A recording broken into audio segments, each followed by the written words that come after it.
January Thyroid Awareness Month webinar. So, January is observed globally as the Thyroid Awareness Month, reminding us of the crucial role the thyroid gland plays across our lifespan, from growth and metabolism to the cardiovascular and metabolic health. And to have further thoughts on this, we have a very enriching academic evening planned with eminent national and international speakers who are going to cover key updates in thyroidology. So, before we begin today's session, let us take a moment to watch a brief video on the Indian Thyroid Society, highlighting our society's mission, the initiatives, and the impact to create awareness on thyroid health all over, nationally and internationally.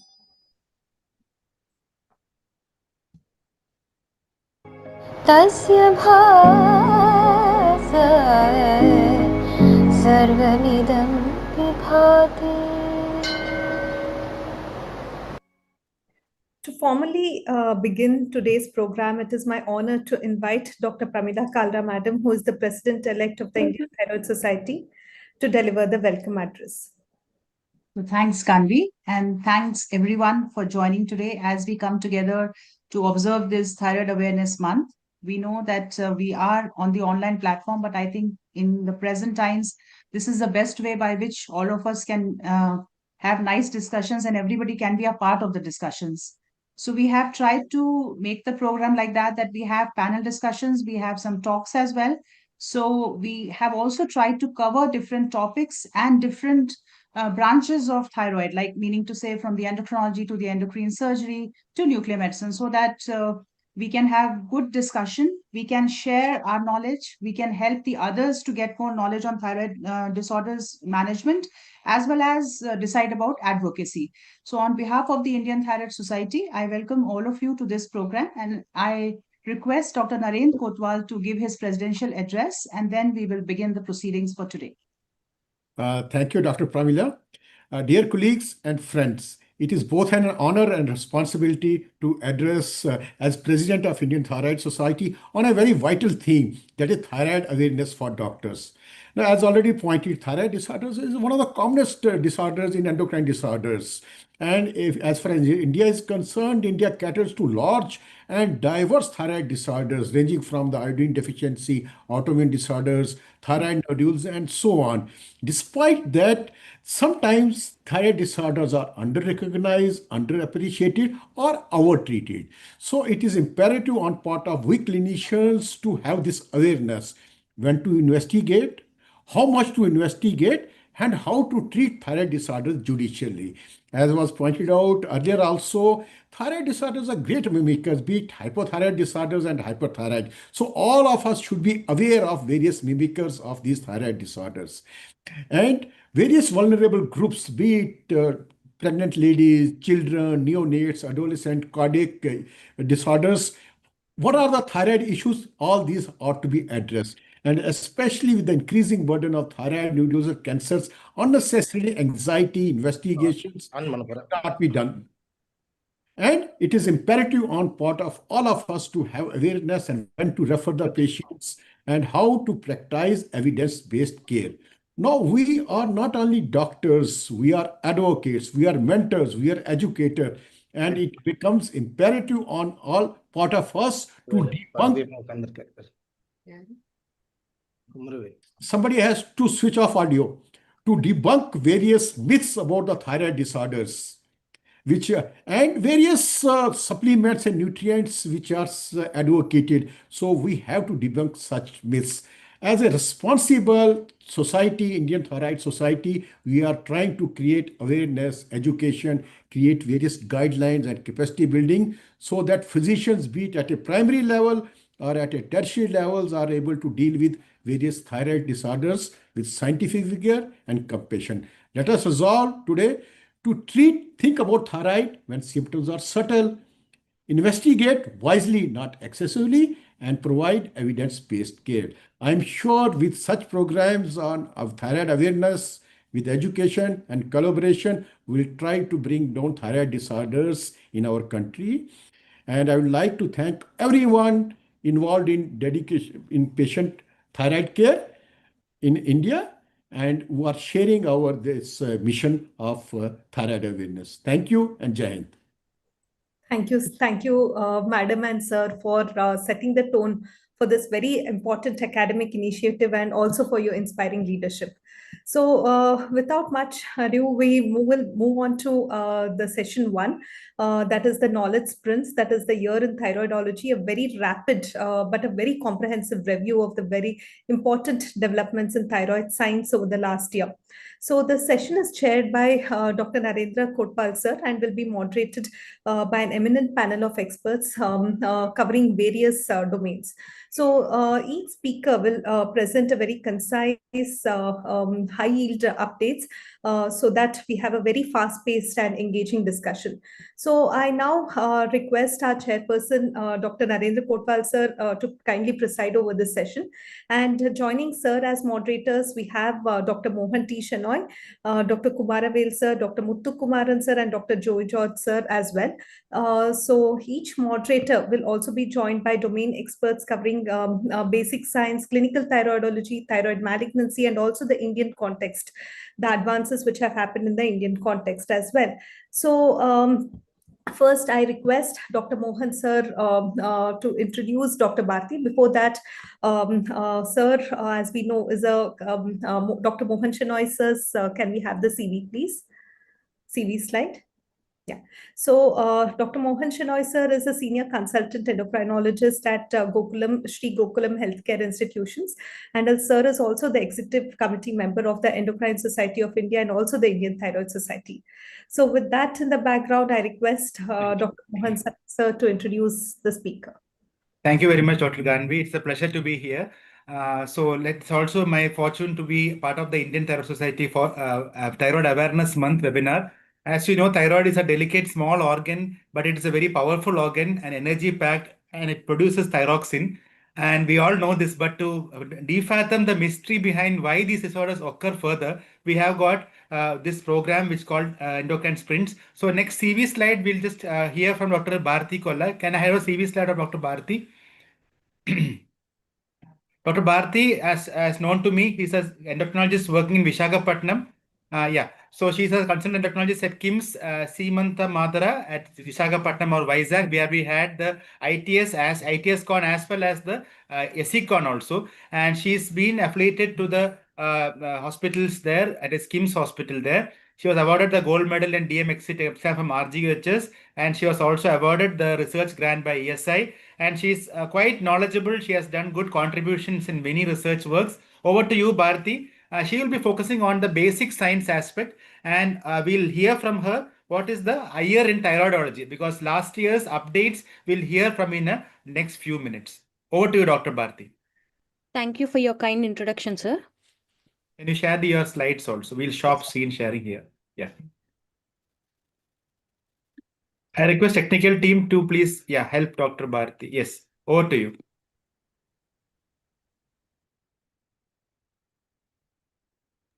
Yes, please start. Yeah. I think you can make it full screen now. Yeah. I think it came and went. Yeah, now you can try once. Yes, over to you. Oh, sir. Yeah, all good. Good evening, everyone. I think Myself, you put the Dr. presenter Bharti view Kolla. again. I think you can put the normal Yes, view. sir. Yeah. What full screen view you had put, na? Just continue. Yeah, with that. just that is enough for you, I think. Yeah. One more Okay. time you Just try. go to I full think. screen. Now That's one. it. That's it. Good, go Yeah. ahead. Yes. Please. Today, I'm going to present year in thyroidology, basic sciences. Coming to the scope of this presentation, I would like to discuss regarding the signaling of thyroid hormone, both through T3 and T4, across multiple species and phyla, supporting the evolutionary conserved function of thyroid hormones. And also, this year has brought about the development of innovative tools to study thyroid physiology and pathophysiology. Coming to the first one, there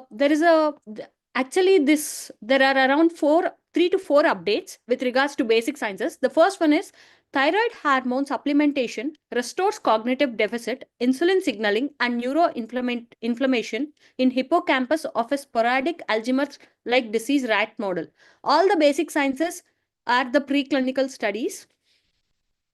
We are all aware regarding the Alzheimer's disease, which is being rampant these days in the late 60s, and it could be either familial or sporadic. Here they have chosen the sporadic rat models, and the aim of this study was to assess the neuroprotective effects of triiodothyronine, that is T3, on insulin signaling, neuroinflammation, apoptosis, and cognitive function in streptozocin-induced sporadic Alzheimer's disease-like models. We are all aware regarding the streptozocin, which we have studied in diabetic rat models. In this, what they have done was they have given streptozocin into the intraventricular tissue so that they produce a similar structure, similar to that of sporadic Alzheimer's disease-like disease. On day 27, along with they are divided into 4 groups. One was given streptozocin, and the others were given citrate. In the mice, which was given streptozocin along with T3 supplementation of 1.5 microgram, they have seen that on the 27th and 28th day, they have given a training. That is, they have shown 2 unique objects, and they have let them get habituated to that objects on day 27 and day 28. On day 29 and day 30th, they have done a novel object recognition test. One thing is they'll show, that is, one is short-term memory and the other is long-term memory. Short-term memory is nothing but it is just done an hour later, and long-term memory, it is just done 24 hours later. The time observed, how did they take the time, is that they have seen the time from the onset of the test to the first time the mice goes and touches the familiar object. So what they have observed is that in those mice who have taken T3 supplementation in sporadic Alzheimer's like disease rat model, the short-term memory and long-term memory was better. And along with that, they have sent for hippocampal tissue. On day 31, they have the euthanasia was done, and along with that, they have checked for serum analysis. In serum analysis, they have checked for BDNF and immunohistochemistry and immunoblotting real-time PCR on hippocampus tissue. What they have observed was that T3 treatment reversed cognitive impairment through the following mechanisms. One is increased AKT and GSK3 phosphorylation in the treated group, and there was reduced microglial activation and GFAP expression, along with reduction in inflammatory things like TNF alpha, interleukin 6, and interleukin 1 beta levels in the hippocampus.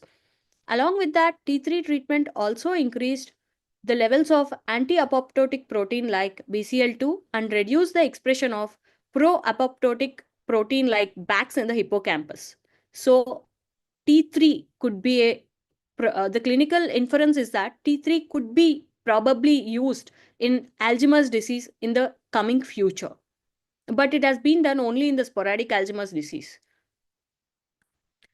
And the other thing is, next one is coming to the next one. Next topic, next update is that inhibition of thyroid hormone signaling in zona incerta alters metabolic rate, behavior, and serum glucocorticoids in male mice. I'm not sure why only male mice was chosen. And coming to zona incerta previously was thought that it is a center for energy expenditure and body weight regulation. And coming to zona incerta, it is still a mysterious region in the brain. It has been known that thyroid disease can lead to changes in energy metabolism, thermoregulation, and anxiety behavior. While these actions have been partially attributed to thyroid hormone receptor alpha-1 action in the brain, the precise neuroanatomical substrate that have remained elusive. So first, what they have done is they have used a PET scan to identify the brain regions that were affected maximally by the thyroid hormone, which has come up to zona incerta. Then they have created a hypothyroid-like picture only in zona incerta by inhibiting TR alpha 1 receptor in zona incerta. For this, to achieve this, what they have done was they have used an adeno-associated virus expressing a dominant negative TR alpha 1 in a wild type mice and phenotype the animals. Along with that, they wanted to see if there was any contribution of dopaminergic neurons in zona incerta. For that, they have used tyrosine hydroxylase CRE mice to test specifically the contributions of zona incerta in dopaminergic neurons.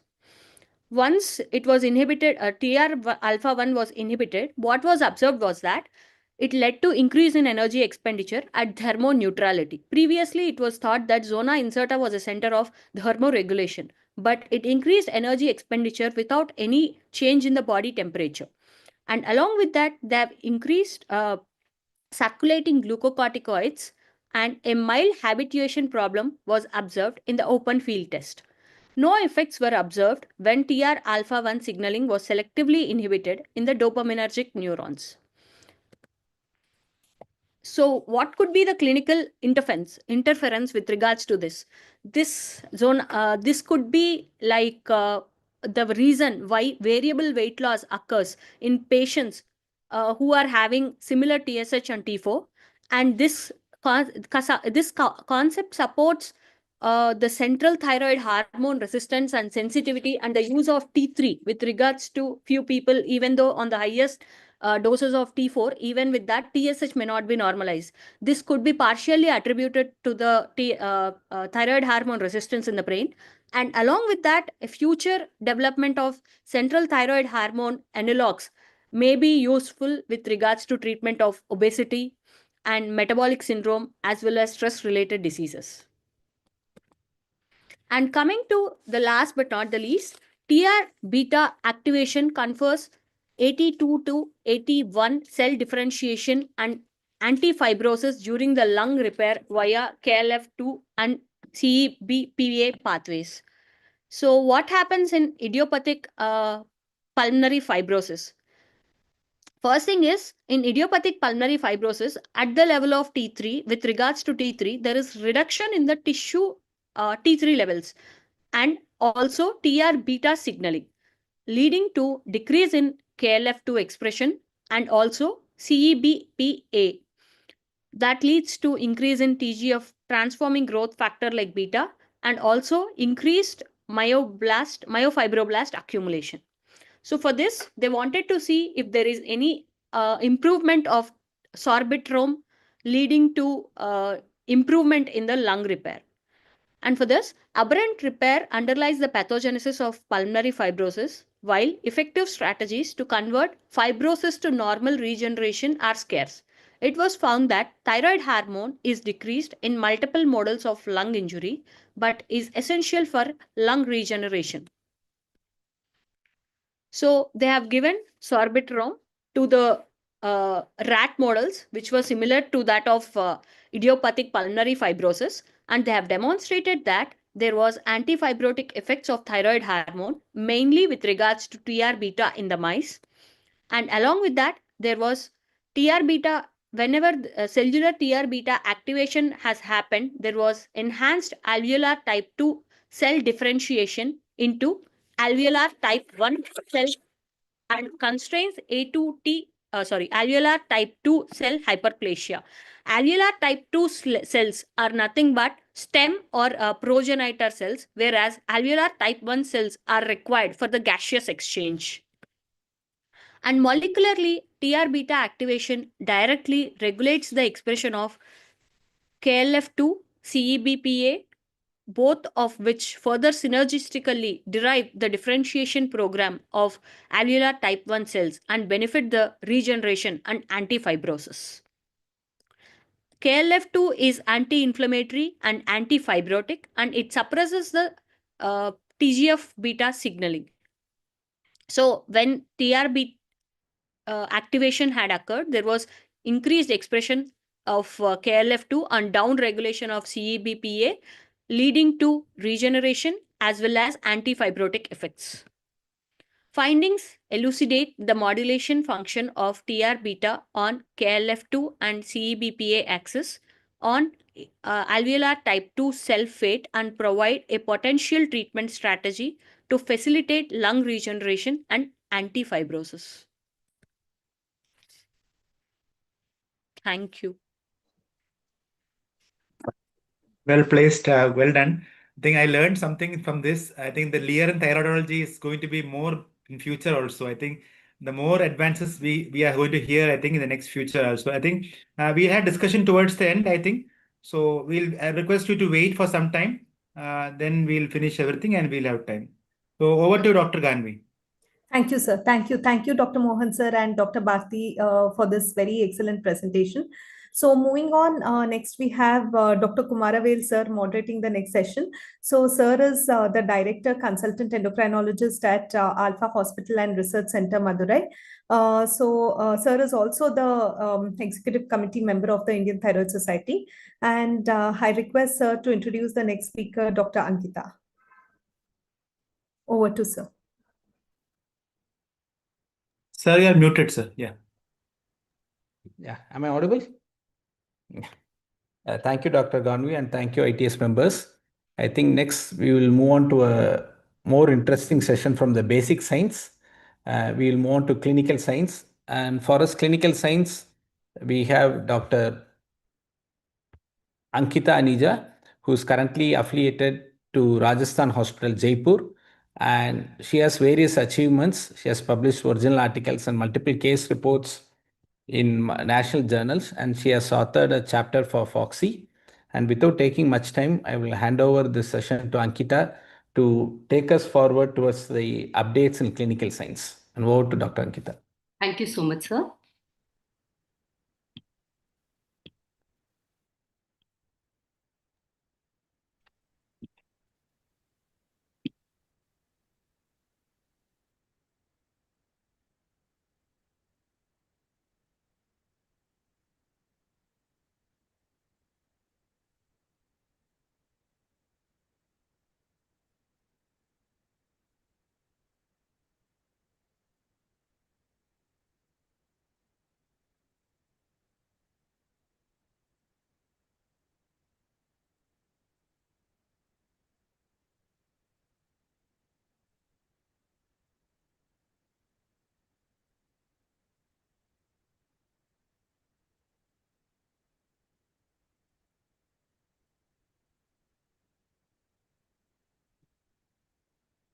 I'm not able to share my slides. You can share on the group or something, or share to the IT team. Yes. Some technical problem for your side, or we'll just wait for some time.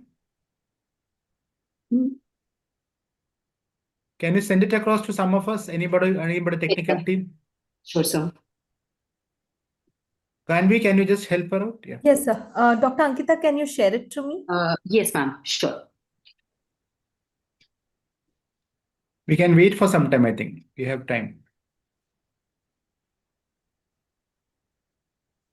Or should we go to the next session and then come back? Shall we go to next and then come to this again? Maybe a 5 minutes, like we finish off the next by the time she shares her slides. Next speaker is ready, no? Dr. Ajay. Yes, sir, I'm ready. Hi, Ajay. Yeah. Hello, sir. Let us hear from Ankita. Are you okay to wait for just 1 minute? Yes, sir. Sure, sir. I'm sorry for the delay, sir. You got it? No, sir. Just sending it to ma'am on WhatsApp. Yeah. Ankita, shall we go to the next or you're okay? Sure, ma'am. Sure, ma'am. Otherwise, I'll just take a minute to share, ma'am. Okay. Okay, done. No worries.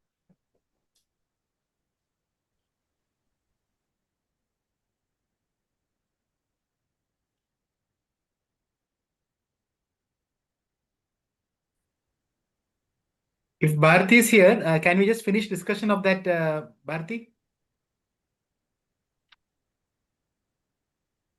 Dr. Bharti is here. Yes, sir. Am I audible? Yeah. Then Yeah. we can just discuss in a brief manner Yes, sir. what we can expect in the Indian context till Ankita gets it ready. So the people out there in Indian context, we have another speaker, but still, as technically the basic scientists are quite rarely happening research nowadays. But with a lot of research grants and activities of ITS, so I think that it's going to be a future as well, no? Because it's difficult to implement in a large scale. Because I think the what you call the energy expenditure and all the quality of life studies, no, T3 also may help sometimes. I think if you are doing some studies on T3, because T4 and T3 and the resmetirom or the sobitrom and all the analogs, no. Suppose we got some large quantity of patients, a large pool of patients. Maybe in the future we can do some studies in India as well, though they are very rarely done in Indian context. So, what do you feel are the challenges that these scientists face, basic scientists? What do you feel that what are the issues which are likely to be, because somebody is keen, they can write to us. So what do you get from such studies? I wanted to hear from you. Sir, for a long period, we were treating hypothyroidism with regards to TSH levels, TSH. In most of the patients, what I have seen in my clinical practice is that though they are on 250 micrograms or 300 micrograms of levothyroxine, TSH is not being normalized. Initially, I thought it could be because of non-compliance, but probably as mentioned in this with regards to central thyroid hormone resistance, at the level of zona incerta, that is one thing which we can do pretty good research on, because we are seeing more and more patients on larger doses, even with good complaint. That is one thing, sir. And the other, because resmetirom is already approved in fatty liver, we can expect sorbitrom could be in idiopathic fibrosis, pulmonary fibrosis. And Alzheimer's disease, so far there is no cure, but they have shown that T3 is improving some amount of cognitive impairment, especially with regards to neurology patients. We keep seeing so many patients.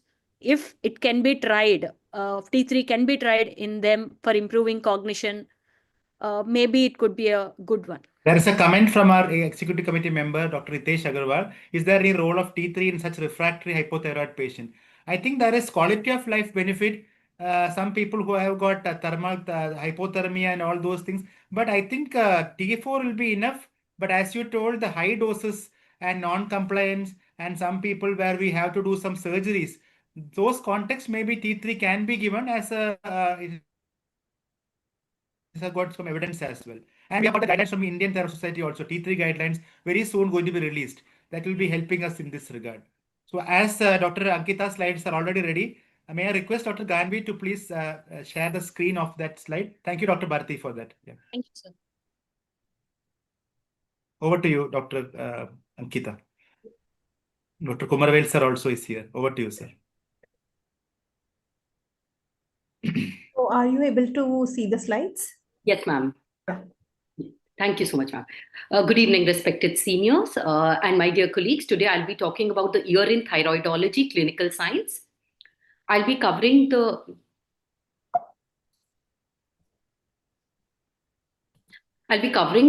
following topics. On to the next slide, please. First, what we saw new in 2024 25 are the European Thyroid Association guidelines for the use of levothyroxine in the treatment of hypothyroidism. What we saw that there has been strong shift towards individualized LT4 therapy. They focus on the age, lean mass, comorbidities, GI factors, lifestyle, and adherence. There has been a definitive definition of refractory hypothyroidism in these guidelines. They say if the dose is more than 1.5 to 1.7 microgram per kg per day, or in the post-thyroidectomy patients, the dose is more than 0.1 to 1.8 to 2 microgram per kg. These patients should be strongly considered for LT4 absorption test. They have strongly discouraged micro adjustment doses for the quality of life, weight, fatigue. They have advised higher TSH levels in 70 years, though exact TSH levels are not mentioned. They've individualized the treatment for elderly between TSH between 7 to 10 micro per liter. Next slide, please.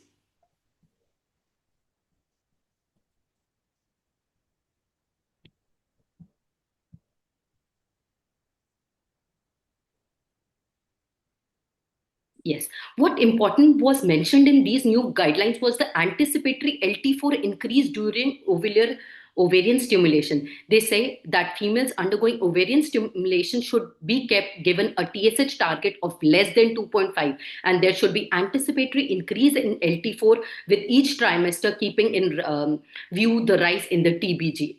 They have advised more relaxed timings of the LT4. It can be taken 3 hours or more after the evening meal also.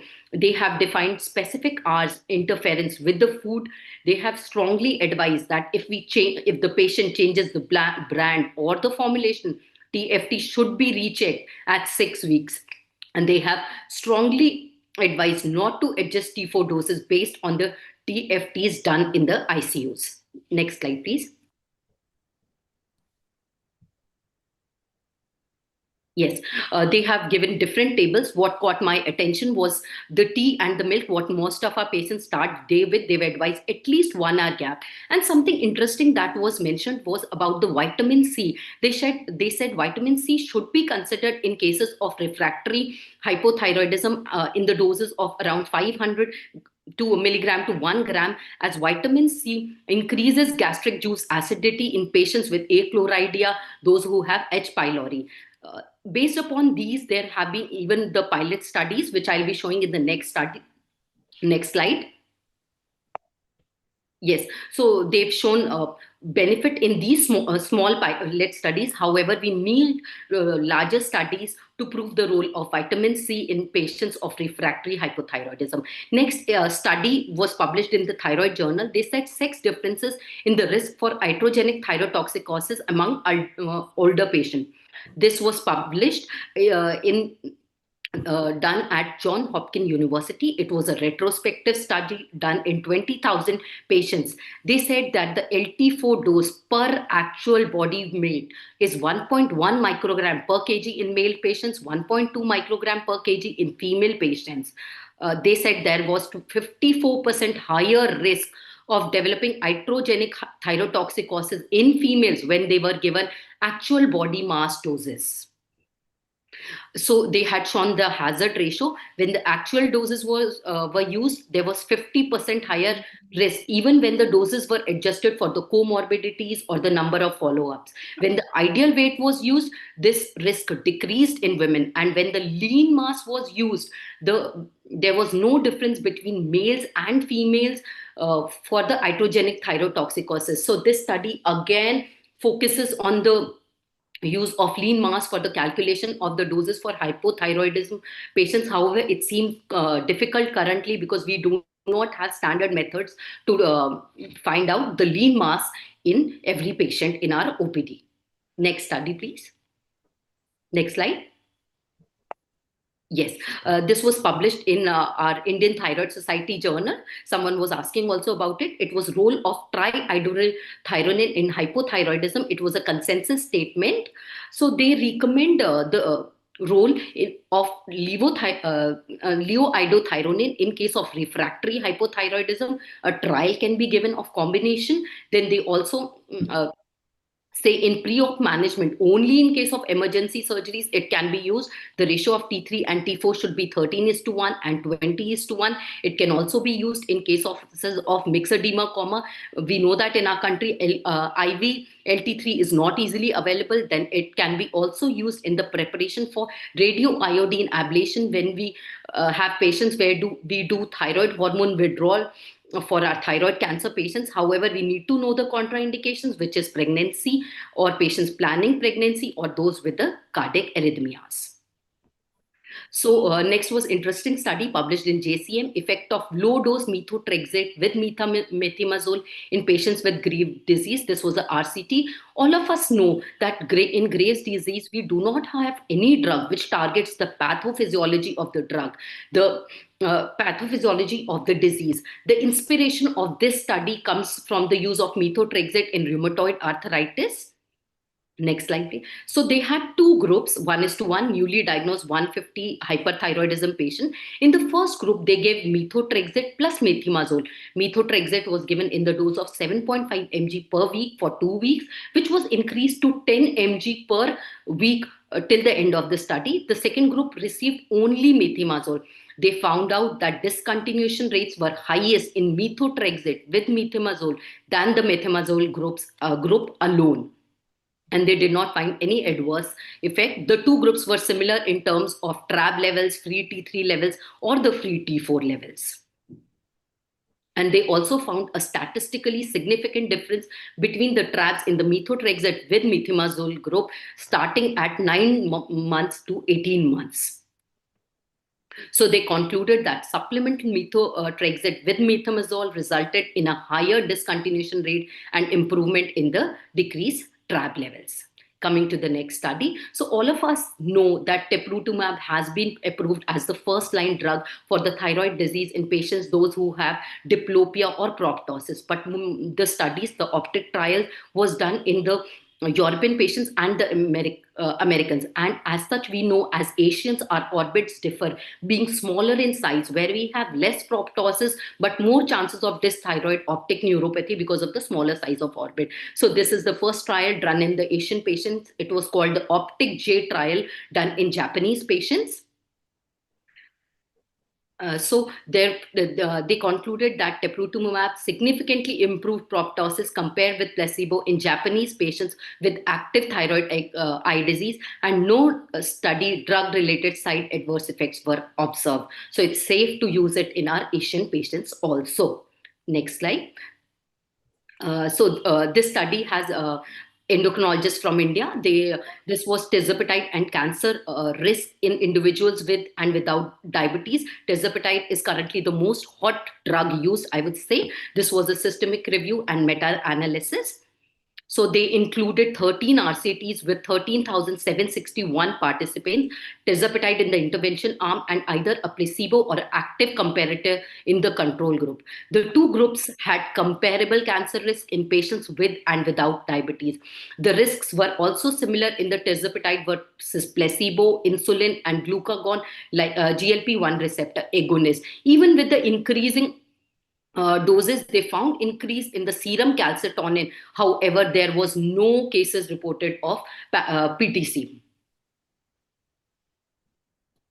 So they said that tirzepatide use in RCTs over 26 to 72 weeks did not increase overall or specific cancer risk, though this duration might be too short to comment on the thyroid cancer risks. Next. So this was published in the Thyroid Journal, GLP-1 receptor agonist and risk of thyroid cancer. This was an international multicentric study done in the 6 population-based databases. The median follow-up was 1.8 to 3 years. They also concluded that use of GLP-1 receptors relative to the use of DPP-4 inhibitors was not associated with increased risk of thyroid cancer, and even with the increasing cumulative doses of GLP-1 receptor agonist, no increased risk of thyroid cancer was found. Next. Yes, so we cannot have any discussion complete without talking of AI. So I'll be talking about AI in the management of thyroid eye disease. Next, yes. So where do we use in AI? We can put the images of our thyroid ultrasound, CT, MRI, and have the diagnosis. Also, it helps us in the pathological diagnosis, where the histopathological images can be put. It guides us about the genetics, where the patient needs genetics. It can also predict the genetic mutations by analyzing the image. Also, it can help us in the remote monitoring of the patients. Also optimize target therapies. As we know, the thyroid nodule prevalence is high. However, the malignancy rates are low. We do not want unnecessary FNACs, but also we do not want to miss the cancer. So these are the various models that have been used in artificial intelligence in thyroid nodule diagnosis. I want you to focus on the ThyNet. This does not use a single image. Instead, it uses a video and has a good sensitivity of 95% and has helped in the reduction of FNACs. Then there is the radiomics LN model, in which it can detect the lymph node metastasis from the images posted and it can help the surgeon guide about the surgery. Next. So next is about the pathology, genomics, and follow-up. These are the various models. These models, by putting the histopathological slides of the FNACs of the thyroid samples, it can guide us about the fusion predictions, BRAF V600 prediction. So it can in a way help us in guiding for the patients for whom we need to order the genetics. Also, I found this new article in the Nature's Journal. This is a multi-model GPT for assisting thyroid nodule diagnosis. Next, please. Yes. So in this, what they take up the US images, the guidelines, the ultrasound reports of the patient, the pathological findings. Then this Thai GP model assesses all these. In this, there is interactive question and answering with the radiologist. They said that by applying this model, the radiologist reporting improved area under the curve improved significantly. There was more than 40% reduction in the FNAC. The error detection in the ultrasound reports was decreased, and there was more than 90% accuracy. However, in this study, they reported a large number of thyroid cancers, and this study was done only on the Chinese patient. Now, coming to my last study, as we all know, our surgeons are obsessed with the robotics. Chinese have also developed a fully autonomous robotic ultrasound system for thyroid scanning. This is how the setup looks like. Next slide, please. So the patient sits in front of this robot. It scans your entire body. Then it detects your thyroid gland. It goes much deeper into the thyroid. It detects the thyroid nodule and can describe the various thyroid features. Next, please. So they said that this has performed high performance quality ultrasound scan close to the manual scans obtained by the clinician. It can estimate the TRAD scores. The reports match with those given by the expert doctors. However, further clinical studies are essential to assess its safety as a screening tool. I feel AI is a tool. Clinical wisdom still remains the decision maker. Thank you, everyone, for your patience listening. Thank you, Dr. Ankita. I think you beautifully summarized the whole updates which has happened last year, starting from hypothyroidism to artificial intelligence and robotic scanning. I think since we are running short of time, Ganavi, can you just move on to the next session? Or? Yes, sir. I think we can move to the next section, sir. So thank you, Dr. Ankita and Dr. Kumar, sir, for moderating this session. And moving on to the next session, we have Dr. Muthu Kumaran, sir, moderating the next session. I request, sir, to introduce the speaker, Dr. Ajay.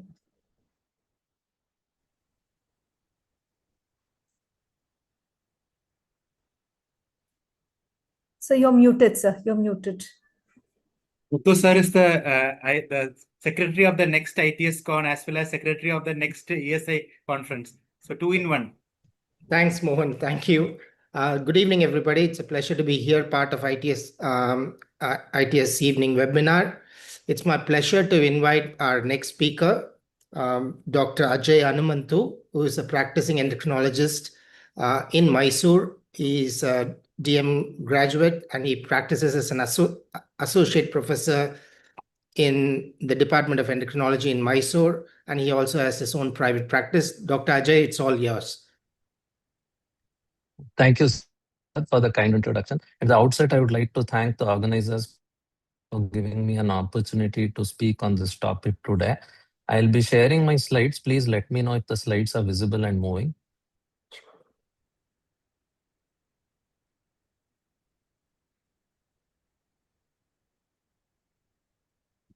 It's good. Thank you. Thank you. So without much ado, I would like to start with the topic. Since we are short of time, I'll be keeping my talk concise as well. So this is on thyroid malignancy. I'll be talking about the latest papers and the recent guidelines in 2025. So why do we need an update in 2025? Why is it important? Considering the rise in global incidence of thyroid cancer, and thyroid cancer being the commonest cancer in endocrinology, especially the papillary thyroid carcinoma, increasing detection of small tumors because of availability of investigations at our disposal, and also persistence of aggressive disease subsets. Now, 2025 brought refined risk stratification. There's been some modification with that. Now, like we heard about the previous speakers talking about AI and significant advances with proteomics, genomics, molecular guided therapy, and practice changing guidelines updates as well. There's also a shift from one size fits all to precision based management now. Now, 2025 ATA guidelines for adults patients with thyroid nodules and cancer. This was built upon the 2015 guidelines, offering around 84 detailed recommendations and more than 1,400 updated references in an extensive 144-page report. So, covering the entirety of these remarkable guidelines is not feasible within this brief presentation. So, I focused on a selection of new or key recommendations that we have noticed. So they are revised risk stratification for differentiated thyroid cancer. Now we have different categorizations or stratifications and evidence-based staging and treatment recommendations. There's a new approach to follicular variant of papillary thyroid cancer. And there are also changes in monitoring and response assessment protocols as well. So the few 6 recommendations where there have been changes, I've placed them here. So one recommendation is due to lower complication rates and improved outcomes on average associated with high volume thyroid surgeons, which is considered as more than 25 to 50 thyroidectomies per year. Patient with thyroid cancer should be offered referral to such a high volume surgeon, particularly for tumors requiring more extensive surgery. This is a strong recommendation. The next one, the active surveillance may be offered as an appropriate management option for some patients with CT1A with N0, M0 in papillary thyroid cancers, and shared clinical decision making between the patient and clinical team regarding risks and benefits of this approach is also essential. And ultrasound guided percutaneous ablation may also be considered as an alternative to active surveillance or resection for the same class of patients. The next recommendation is for patients who are undergoing active surveillance, neck ultrasound should be used to monitor disease progression, and neck ultrasound assessing the thyroid gland and all the cervical lymph node compartments is key to monitoring for cancer progression. Based on prior studies addressing active surveillance, neck ultrasound should be performed every 6 months for 1 to 2 years and then annually. However, the length of necessary follow-ups remains unknown, so it would be better to continue it depending on the risk stratification that is. So the other recommendation is that for patients who are undergoing active surveillance, routine measurement of serum TG and thyroglobulin, anti-thyroglobulin antibodies is not recommended. Data are lacking on the role of serum TG levels when entire thyroid is intact. It is definitely essential for those who have high-risk disease, who have undergone radioiodine ablation and thyroidectomy, but it is lacking on the role of serum TG. Role is lacking when entire thyroid is intact, as is the case during active surveillance. And since there is no clear role for measuring the TG pre-operatively or post-operatively after lobectomy for thyroid cancer monitoring, serial TG levels are unlikely to prove meaningful during active surveillance when there's a lobectomy done. In patients undergoing active surveillance, surgical resection is indicated if there is an evidence of new biopsy-proven lymph node metastasis, growth of the primary tumor by 3 millimeters, if any distant metastasis is noted, any evidence of extrathyroidal extension, posterior growth, or when there is patient anxiety, inability to follow up, and or expressed preference for surgery by the patient. These are conditions where you can go ahead and get a surgical resection done. Now, one more recommendation. This is the 2025 ATA risk stratification. This also has changed. Now, this evaluates the histopathologic features of the tumor and number of cervical lymph nodes in combination with the AJCC staging system, post-operative imaging, and serum TG and thyroglobulin antibody testing if appropriate. And it is recommended to determine the risk of structural persistence or recurrence loco-regionally or distantly, and or survival in patients with differentiated thyroid cancers. This is also a strong recommendation. The other recommendation, this is the last one, that is long-term TSH suppression is not suggested for patients with low or intermediate risk. Now, earlier guidelines suggested that low risk also should have a cutoff of or a TSH suppression of 0.5 to 2. Now there's a broader consensus. Now they say it is sufficient to maintain it between 0.5 to 4 in case of low risk. Now there's a low, intermediate risk and intermediate high and high risk. For them, the cutoffs are different. Risk versus benefits of TSH suppression and TSH goal should be reevaluated over time. Now, all these considerations were done considering the effects that were noted with the increased TSH suppression with respect to bone loss as well as cardiovascular morbidity. So the new updated risk stratification as per the ATA 2025, it has these 4 tiers now: low risk, low intermediate risk, intermediate high risk, and high risk. I have not given the individual categories in detail here due to lack of time. So for the low risk, they say a TSH suppression of 0.5 to 2 is sufficient. For low intermediate risk, 0.1 to 0.5. Intermediate high risk and high risk below 0.1 is what is suggested. Risk category determines the extent of surgery that is needed, use of radioiodine, intensity of follow-up, and emphasis on dynamic risk assessment. Now, what has changed in 2025 with respect to surgical management? Lobectomy is preferred for intrathyroidal tumors having a dimension of less than 2 centimeters, and when there's no lymph node involvement seen and a favorable histology. When the tumor is between 2 to 4 centimeters, lobectomy or total thyroidectomy based on risk profile. Total thyroidectomy is indicated for tumors more than 4 centimeters if there is an extrathyroidal extension and clinically significant nodal disease. Now, 2025 data with respect to lymph node management, prophylactic central neck dissection is not routinely recommended now. Therapeutic dissection is recommended only when clinically or radiologically evident disease is present. Ultrasound plus risk stratification emphasized over routine dissection. And this also reduces surgical morbidity without compromising outcomes. Now, coming to the radioactive iodine 2025 position, radioactive iodine is no longer routine for all DTCs. This was known prior also. Now also it is held. It is recommended only for intermediate high and high risk disease with aggressive histology, structural disease if it is persisting, and low risk patients you just have to keep them under active surveillance, and this is preferred over radioactive iodine. Now, the consensus on iodine refractory thyroid cancers, it's defined as no radioactive iodine uptake, disease progression despite RA. This may be because of the poorly differentiated cancer.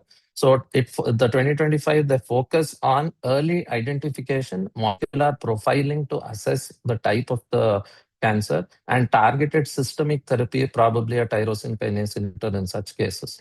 So for PTC, molecular insights and challenges. So cervical lymph node metastasis remains the key prognostic factor. Now deep learning models, now AI is there everywhere. Even here, deep learning models predict the cervical lymph node metastasis with as high as 85% plus accuracy. BRAF and RET PTC mutations guide molecular classifications. Organoid models advance the understanding of aggressive variants. Now we have multiple organoid models. The lot of studies have been done. I was not able to put everything here due to want of time. So there are a lot of such studies which have been done in 2025.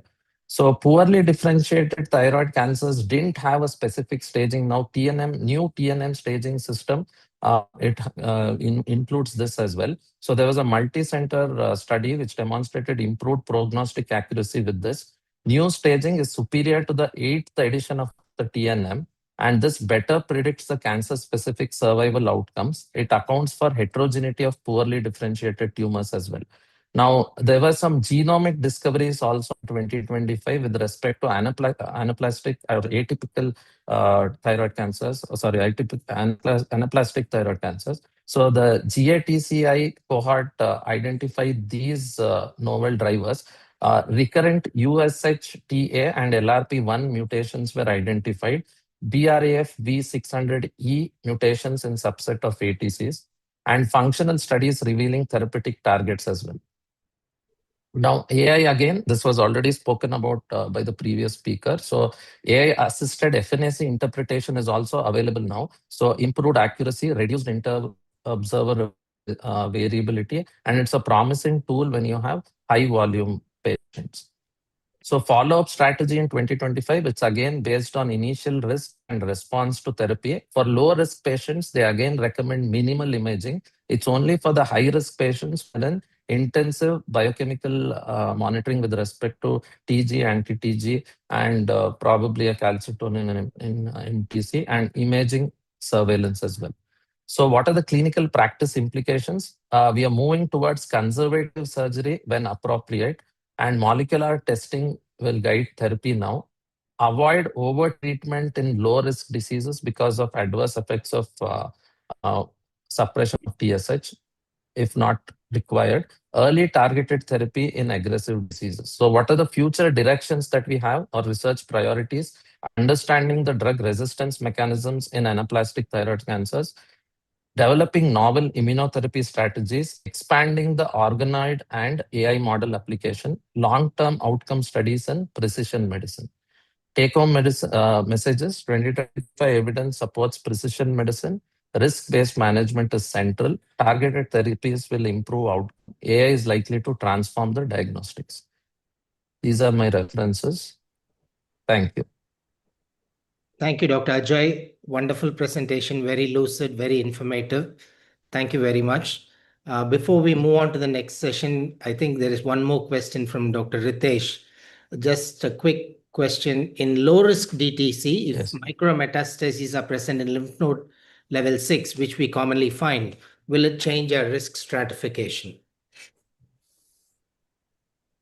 Yeah, as per as I just was going through the most recent this one, sir. What they say specifically in this is that cervical lymph node metastasis is what you have to be more careful about. So the problem that we routinely place, whatever we talk theoretically, when it comes to our patients, probably monitoring becomes a very difficult thing, especially in the place where I practice. Patients usually don't come for follow-up. So the active surveillance, I think, depends on the the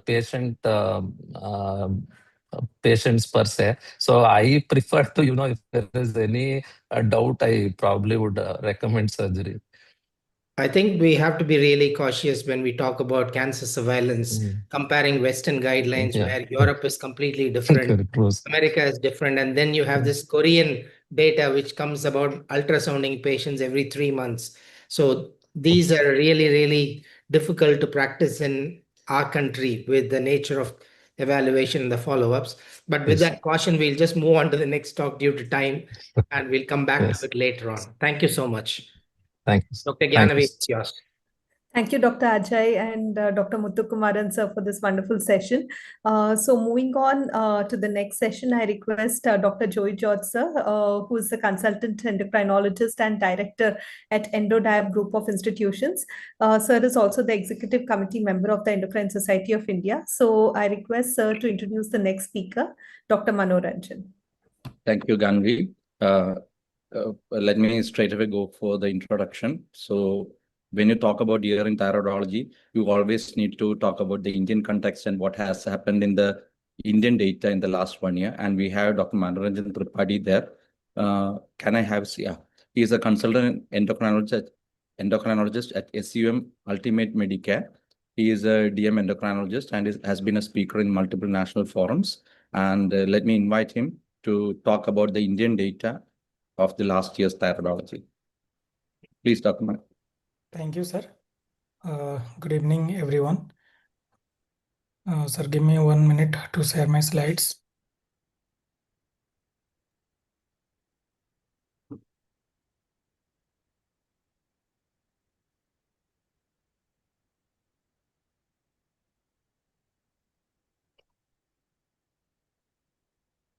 Sir, my screen is visible.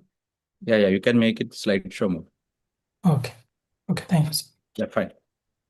So, good evening, everyone. So, at the very outset, I would like to thank the office bearers of ITS for giving me this opportunity to present this topic before all of you. So, I will discuss about the Indian context of here in thyroidology. So, why do we need in Indian context? Because we know the thyroid dysfunction in India differs from that of Western population. If you look at the prevalence of congenital hypothyroidism or prevalence of acquired hypothyroidism, they are significantly higher in Indian population in comparison to the Western population.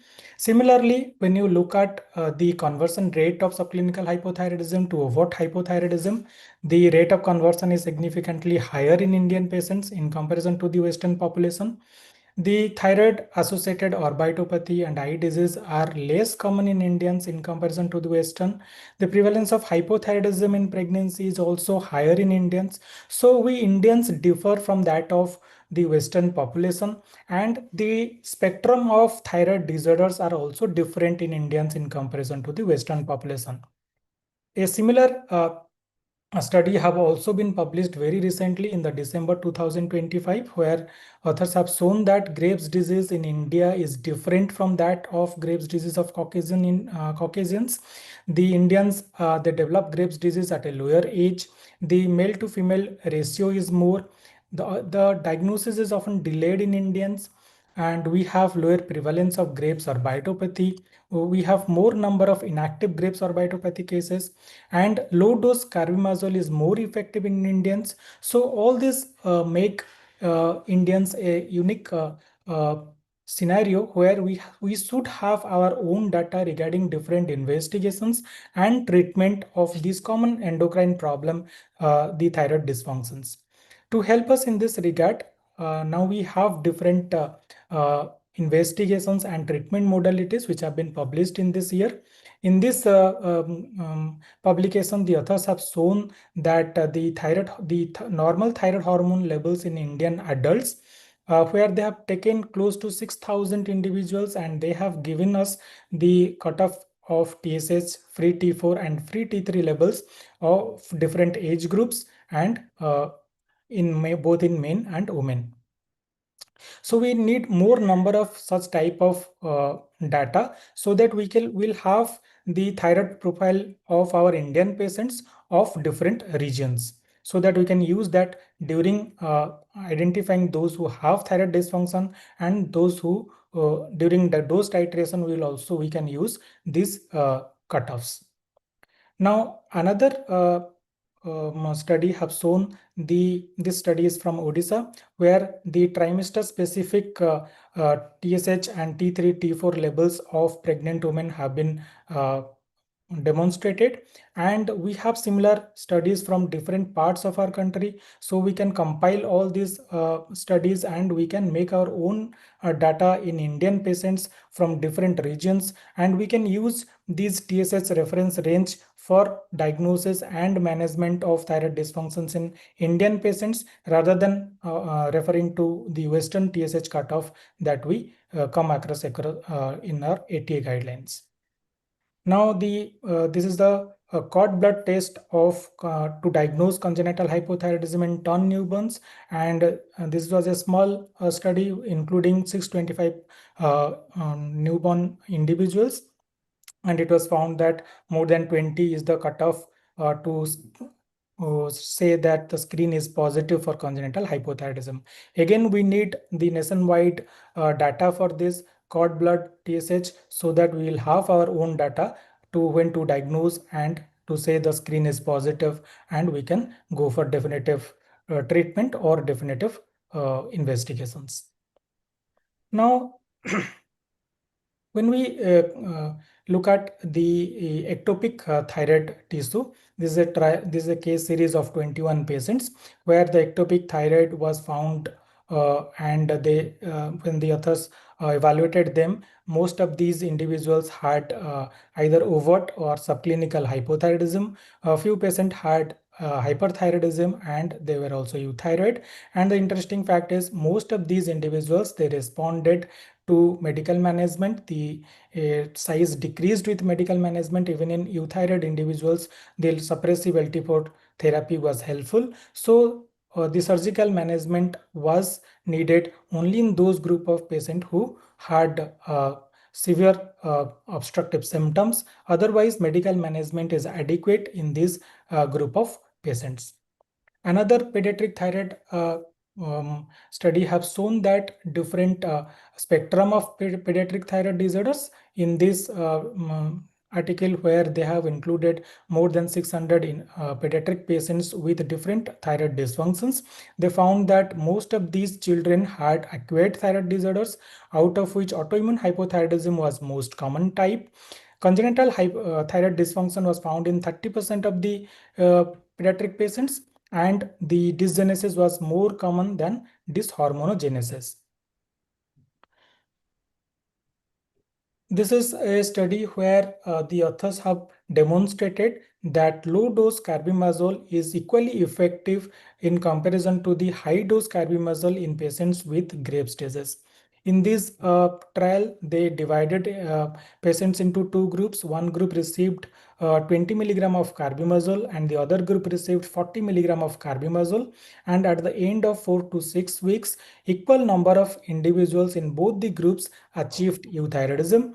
And at the end of 8 to 10 weeks, more number of individuals in the low dose group, they had euthyroidism in comparison to those who received high dose carbimazole, mainly because they became hypothyroid at the end of 8 to 10 weeks.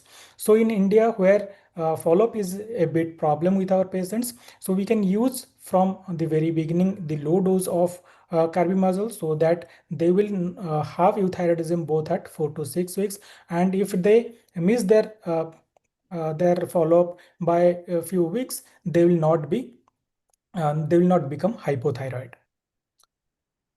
Now, if we look at the this data from this clinical trial, where thyroidectomy was done for different indications, we can see that the histopathological the result was most of these individuals who underwent total thyroidectomy had benign thyroid lesion. Out of 117 patients, more than 80% had benign thyroid dysfunction. Only 20% had some malignancy.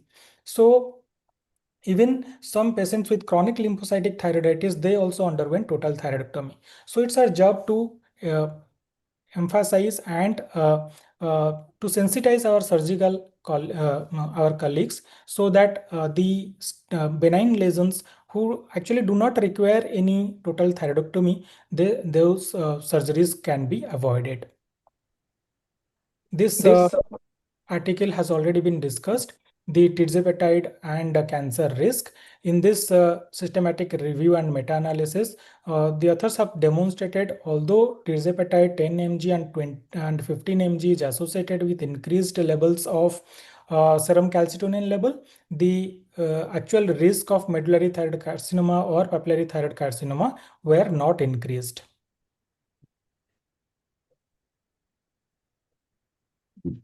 Now, in many patients during pregnancy, it's become difficult to differentiate between Graves' disease and gestational thyrotoxicosis.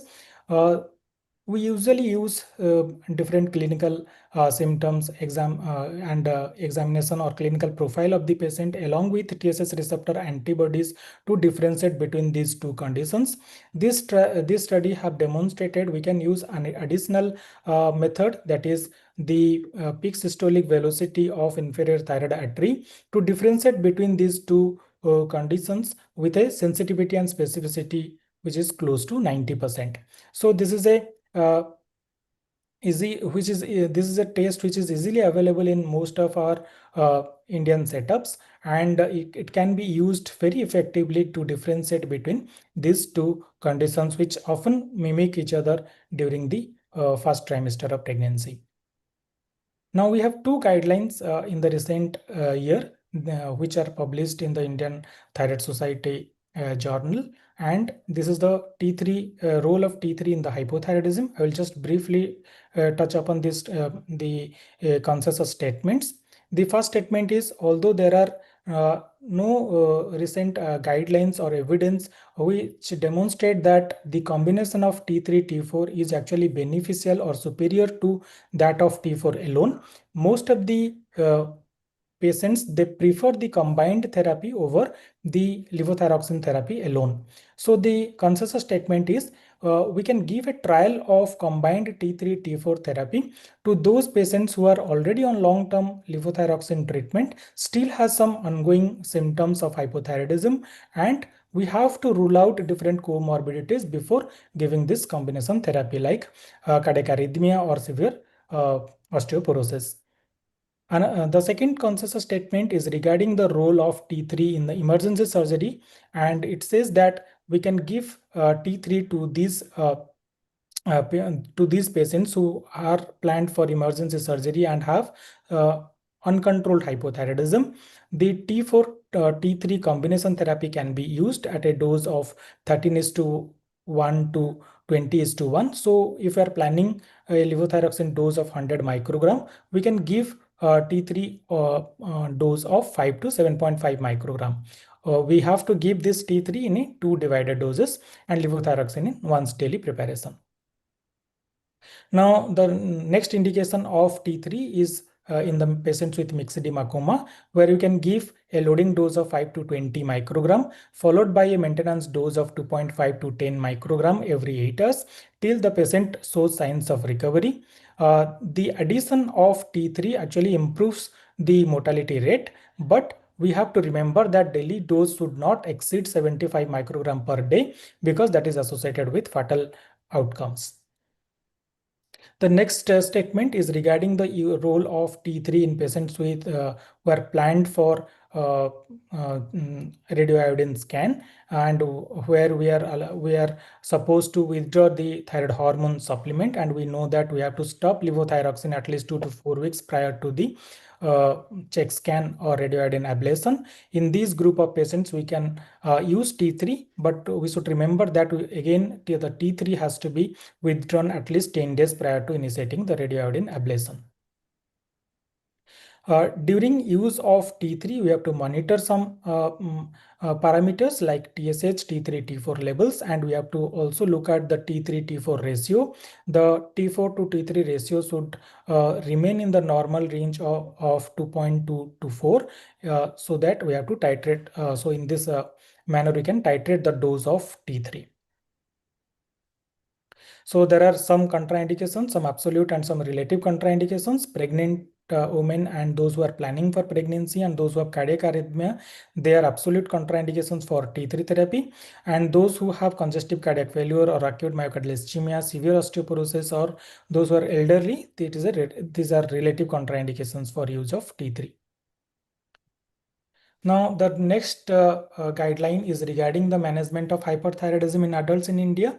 And this is a long guideline, which we can go through all these guidelines. Because of paucity of time, I will not be able to cover. So all this guideline actually is quite in line with that of the international guidelines, and it says that in patients with Graves' disease, the first line therapy is medical management. We can start with a low dose of carbimazole, and we can down titrate as required. So thank you everyone for your patient hearing. Yeah, hi. It was a good covering of all the Indian data of the last 1 year. I think due to lack of time, we won't do too many questions. I'll straight away hand over to Ganvi. Ganvi, please take over from here. Yes, sir. Thank you, Dr. Manoranjan, for presenting, and Dr. Joy George, sir, for moderating the session on the Indian context in the year in thyroidology. That brings us to the conclusion of an excellent overview of the recent advances in thyroidology. Thank you to all the moderators and also the speakers for their crisp and insightful updates.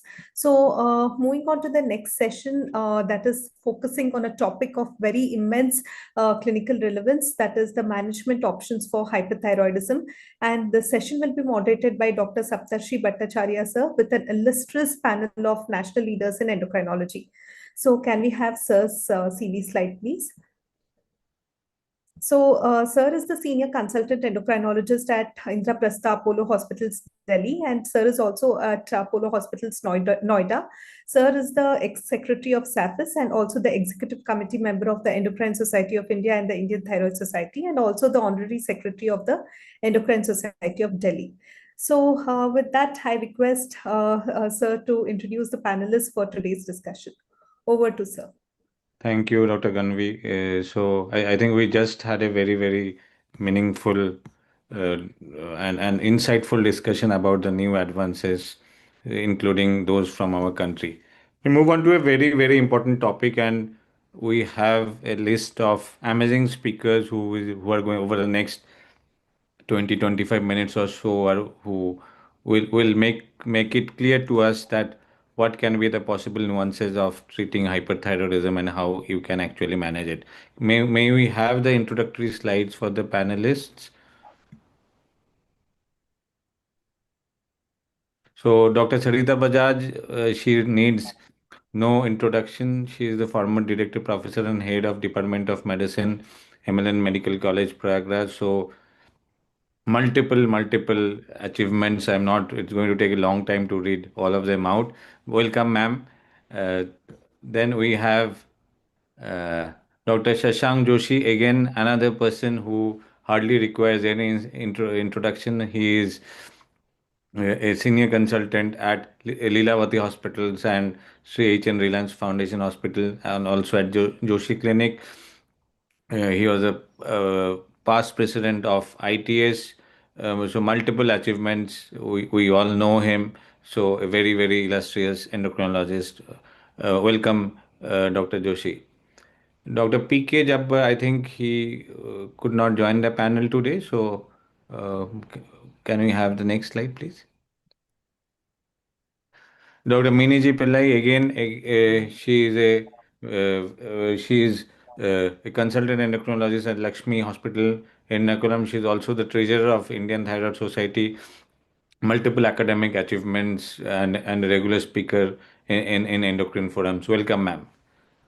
We also have Dr. Pramila, who will be joining us. Yeah, I'm there. It's Yeah, okay. as a Yeah, we panelist. can Welcome, proceed. Dr. Yeah. Pramila. Yeah. Thank you, So, Dr. Satoshi. Yeah. So if I will share the slides. So we'll maybe start directly with a very, very simple question, Dr. Sarita Bajaj. So welcome, ma'am. Yeah. So Thank you. So what are the common causes of hyperthyroidism? So sometimes we interchangeably use the term thyrotoxicosis and hyperthyroidism. Are they same? And do we actually need to treat all cases of thyrotoxicosis? Good evening. Thank you to ITS for organizing this meeting and for the invitation as well. And thank you, Saptarshi, for the kind introduction. I will just address the second question. There are three questions over here. The second one first, and then move on to the causes. So very straightforward and very simple. Hyperthyroidism is an increase in thyroid hormone synthesis or secretion from the thyroid gland, whereas thyrotoxicosis are the clinical manifestations which stem from the effect of this excess thyroid hormone level, which is irrespective of the cause. For example, if it's secondary to Graves' disease or other causes like supraphysiological dose of levothyroxine. So irrespective of the cause, the clinical manifestations, we will call thyrotoxicosis. Now, as far as the common causes are concerned, again, these are the common causes. By and large, if we consider Graves' disease, toxic multinodular goiter, and toxic adenoma. So these three are by and large, the three major causes of hyperthyroidism. But I think for the sake of completion, and these are also relatively common, we would consider thyroiditis, which is again important. We would consider iodine-induced hyperthyroidism, pregnancy-related thyroid disease, gestational transient thyrotoxicosis, or hyperemesis gravidarum, or postpartum thyroiditis, and amiodarone-induced thyrotoxicosis as well. So these are the common causes. And the third and last question, do we need to treat all the cases? As far as thyroiditis is concerned, whether painless or subacute, these are majorly self-limiting conditions and they resolve spontaneously over the course of 6 to 12 months. So as far as treatment with disease-modifying drugs, no. But yes, we might need to give them NSAIDs for pain or beta blockers for the adrenergic symptoms, but specific medication is usually not warranted. Thank you. Thank you. Thank you so much, ma'am. So, so it's as ma'am told that intrinsic hyperfunctioning of the thyroid gland we call it hyperthyroidism, but if it's from any other cause, so the broader term is thyrotoxicosis, and some of the all the cases of hyperthyroidism will come under thyrotoxicosis. But if you have a situation like thyroiditis, you will label it as thyrotoxicosis, but again not label it as hyperthyroidism because it's per se not because of production of excess thyroid hormone from the gland. So if we now, Dr. Joshi is there? Yeah, he's there. He's there. Sir is there. Yes, I am there. Okay, welcome, sir. Yeah. So once we know that we have to start treating for hyperthyroidism, like say in Graves' disease, so what baseline investigation should we be doing, and how do we plan such a treatment?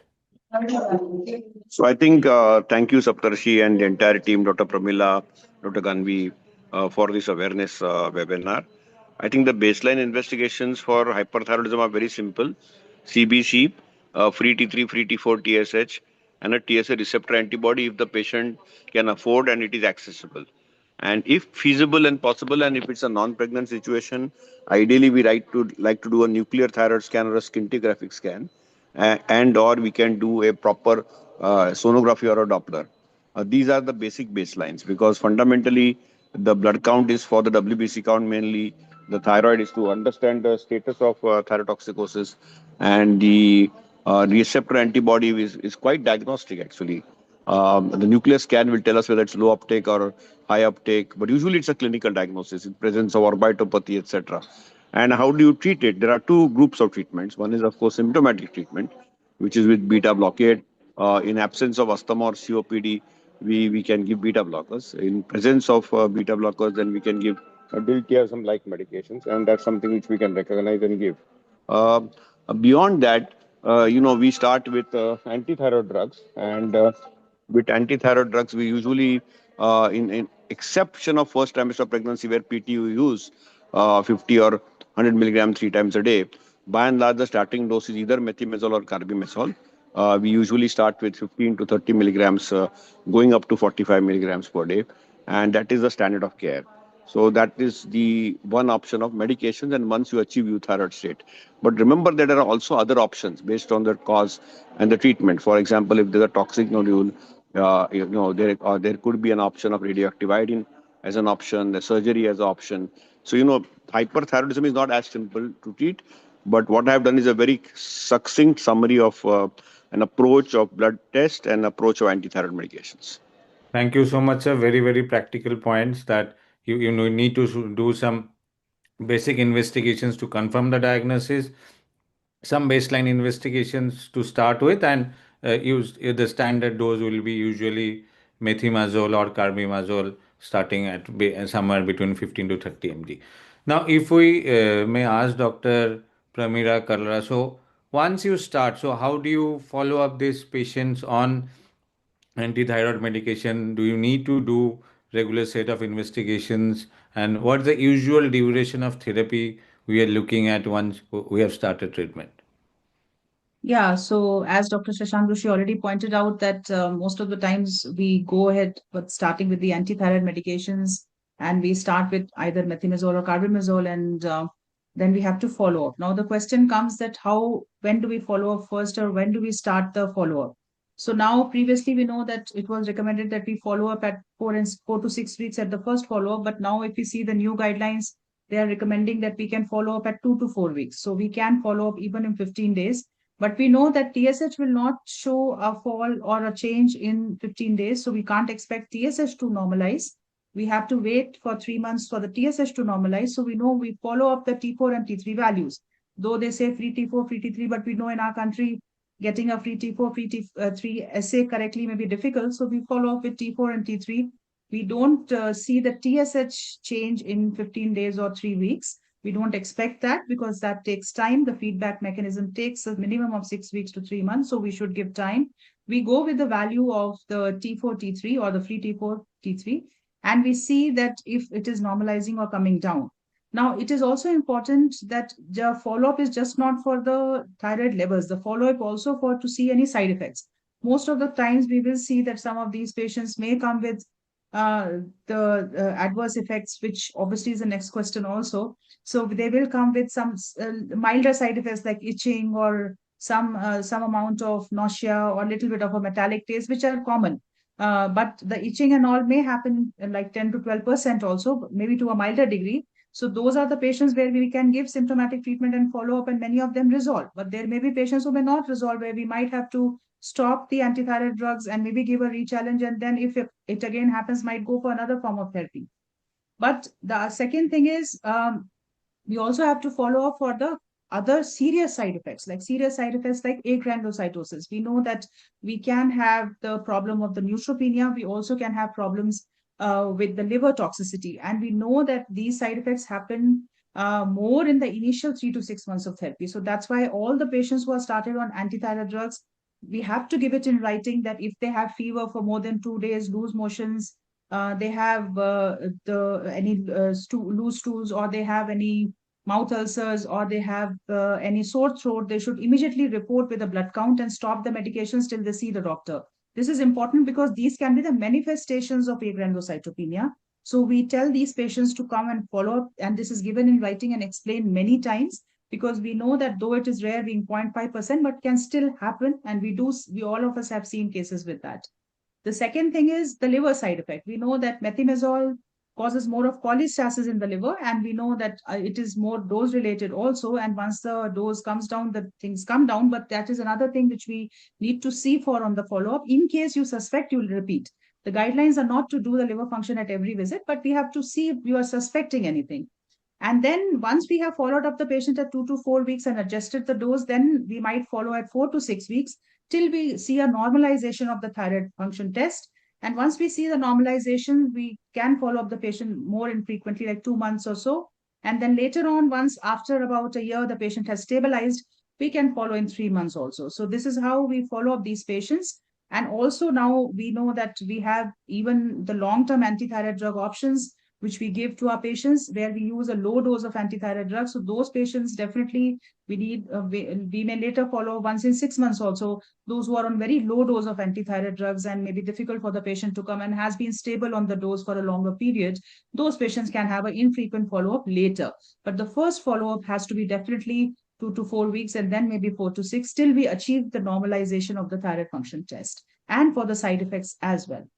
Dr. Pramila, very meaningfully summarized, but a question that is often asked, and you see some diverse opinion. So, should we routinely do a CBC in cases who are baseline, most of the times, this is a very controversial thing. But if all of us know that we have all seen patients coming with agranulocytosis, and we know it's an idiosyncratic reaction you cannot predict, but still, it's a good idea to do one CBC at baseline. We don't do it at every follow-up visit. We don't do the liver function at every follow-up visit. That's not recommended in the guidelines as well.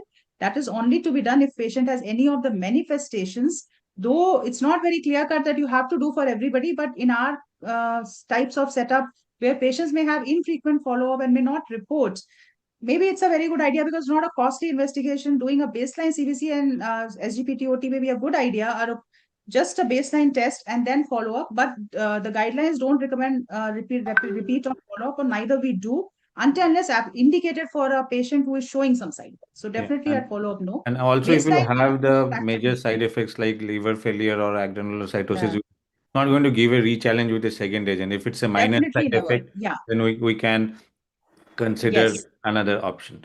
Yes. So if a patient has developed a side effect like agranulocytosis, we should never give a re-challenge, and that to also the liver toxicity. Yes, if a patient has milder side effects, like I said, itching and all, which we could be treated or managed with milder antihistaminics and becomes all right over a period of time, you can give a re-challenge. But some patients come with very severe skin reactions like lichenoid eruptions and all, where you might take a call of not giving a re-challenge and going for other radioiodine or other forms of therapy.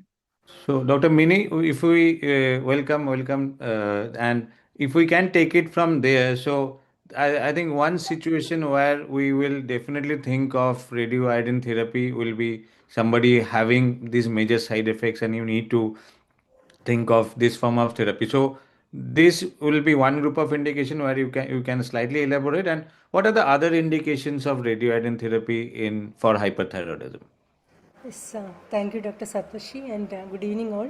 Definitely, like you said, if there is a hypersensitivity reaction to antithyroid drugs, which are generally the first line of treatment, especially in Graves' disease, definitely we should consider other modalities of treatment like radioiodine and surgery. And one other important indication where we consider radioiodine in the beginning itself would be toxic nodule. When there is a single toxic adenoma, when there is a solitary toxic nodule, then after controlling the hyperthyroidism, then radioiodine therapy would be indicated earlier on. Whereas in Graves' disease, generally we give a trial of medication first. If the patient does not develop any hypersensitivity, then probably the course of treatment would be around 12 to 18 months. And if the patient does not respond, or if the patient relapses after discontinuing the antithyroid drugs, then in patients with Graves' disease, radioiodine therapy should be considered. And coming to the next major group of hyperthyroidism, that is toxic multinodular goiter. Again, if the goiter is not very large and if there is no suspicion of malignancy, again coming back to solitary toxic nodule, again it is important to be sure that we are not dealing with a malignant nodule before proceeding with radioiodine therapy, because even like solitary toxic nodule, radioiodine is a preferred mode of therapy, and malignancy is relatively rare in hot nodules, that is hyperfunctioning nodules. But still, I am sure all of us have seen malignancies in hyperfunctioning nodules, in hyperfunctioning toxic nodules. I remember presenting two cases it's gone quite some time back, quite a few years back myself. So it is now the guidelines indicate ruling out malignancy in hot nodules also. And before proceeding with radioiodine therapy, definitely we should do. And in toxic MNG, like I was saying, if the nodule is not very big, there is no danger of compression, we can consider radioiodine therapy. And coming to the precautions, we should be very careful if the patient has thyroid eye disease. So for patients with mild to moderate thyroid eye disease, we can give radioiodine with under steroid cover, and smoking should be stopped. That is because there is a danger of precipitating thyroid eye disease. And again, we should counsel the patient on limiting iodine intake before proceeding with radioiodine therapy. So the patient should not be on drugs like amiodarone or radiocontrast agents, and preferably seafood and iodized salt. Everything should be avoided for 2 weeks prior to at least 2 weeks prior to the treatment. And again, the thyroid functions should ideally be controlled, because there is a risk of thyroid storm in a patient with uncontrolled hyperthyroidism when we give radioiodine. And one very important thing would be to rule out pregnancy in a patient in the reproductive age group. Thank you so much. That very insightful perspectives. If we'll now move on to Dr. Bajaj. So we discussed about anti-thyroid drugs, we discussed about radioiodine.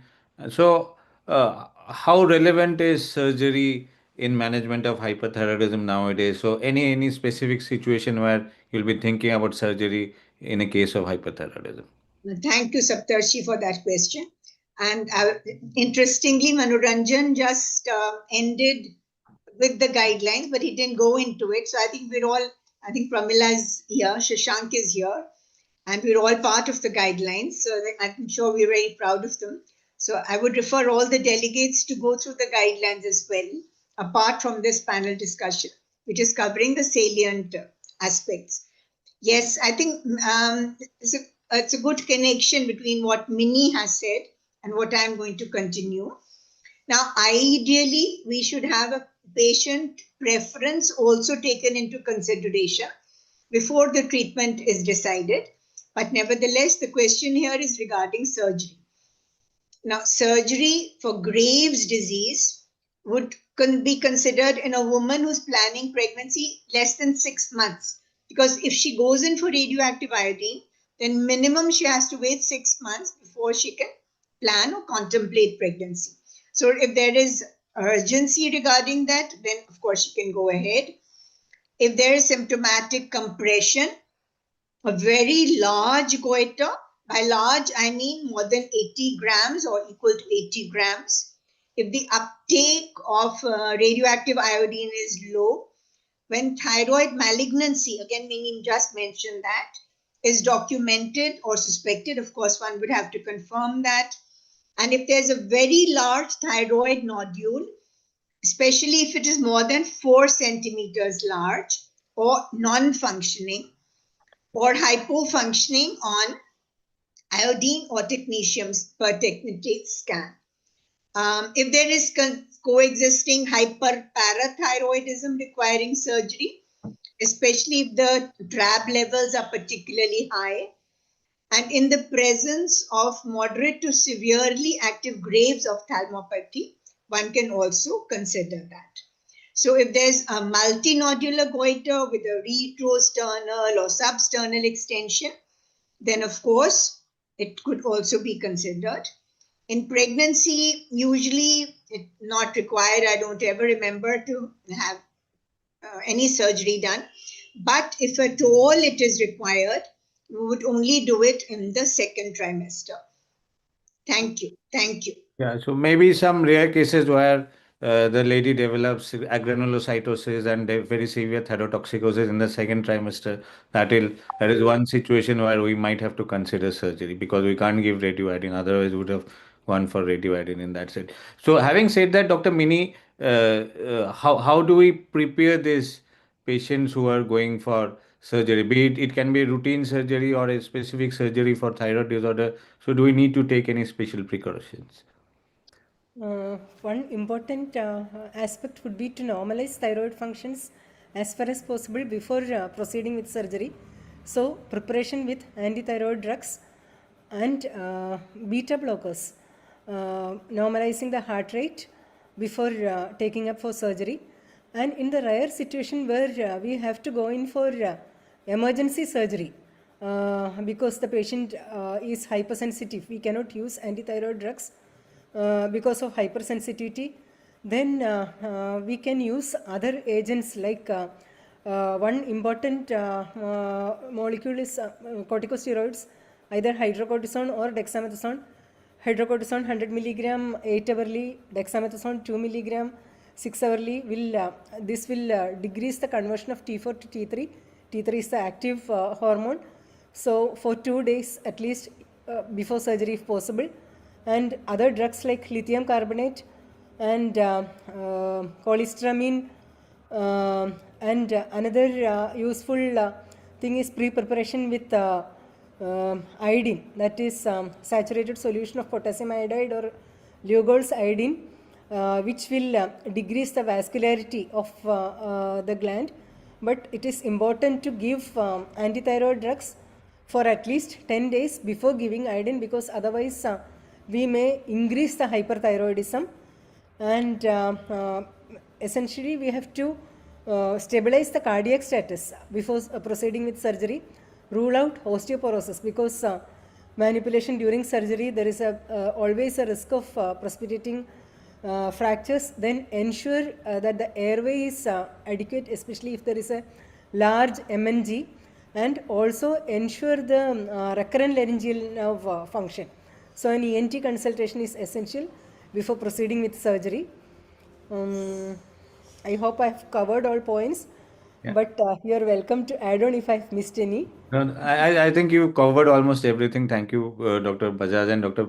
Mini. And but maybe so for the viewers might benefit from the from a simple answer that sometimes we get these calls that clearance before surgery in a case of hyperthyroidism. So are we looking at T4 and or we are looking at we need to have a normal TSH. So how do we do it? Yeah, definitely T3 and T4, because as Dr. Pramila had mentioned, normalizing the TSH may take time, and again ensure that the cardiac status is stable. Like the TSH is not normal means there may be a extra risk of precipitating thyroid storm with surgery. So ensure that the patient's cardiac status is stable. So thank you, Dr. Mini. So T4 should be normal and the TSH might still be low, so it should not cause a problem if the cardiac status is stable. Thank you so much. We'll move on to Dr. Joshi now. So it's a very common situation that it's a disease more common in females, and many of the younger females do have Graves' disease, hyperthyroidism. So if a lady comes and tells, okay, I have hyperthyroidism and I want to plan a family, so how do they go about it? So how do we treat that situation, Dr. Joshi? So I think this is a very tricky question, and I think achievement of euthyroid status is mandatory. Okay, both methimazole and carbimazole can be given around the periconceptual time, but we need to tell them that they have to monitor more frequently, maybe every 4 weeks, and they may need to switch to propylthiouracil when they are in the first trimester. But there is always a gray zone window of those 2 weeks, and therefore it is important to know that ideally, if they can defer pregnancy for 6 months to 1 year, that may be reasonable. The other option in such situations is if you want to achieve euthyroid status, you have a surgical option or you have a radioactive iodine.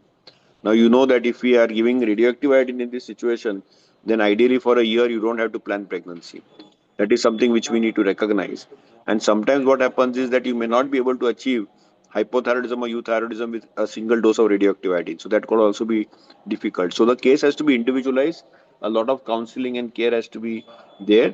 I always feel that a reasonable index of disease severity could be the TRAB, which is TS receptor antibody if it is available. And if there is severe orbitopathy, high TRAB, uh, you know, a large goiter, then your approach will be very different. Then if there is low TRAB, so you need to sort of modulate it, individualize it, and carefully consider how you need to approach it. The other challenges which we need to recognize is that when someone is pregnant, both methimazole and carbimazole have some effects in the first trimester. So then it is prudent to shift them to the second trimester.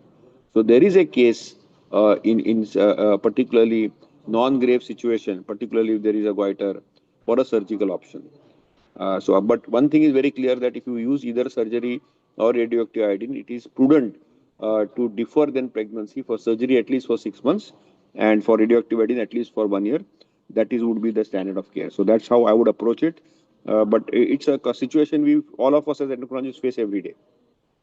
And thank you, Dr. Joshi. I think you started with the right point that it requires very close monitoring, and that is how you can actually avoid many of the complications and ensure a smooth pregnancy.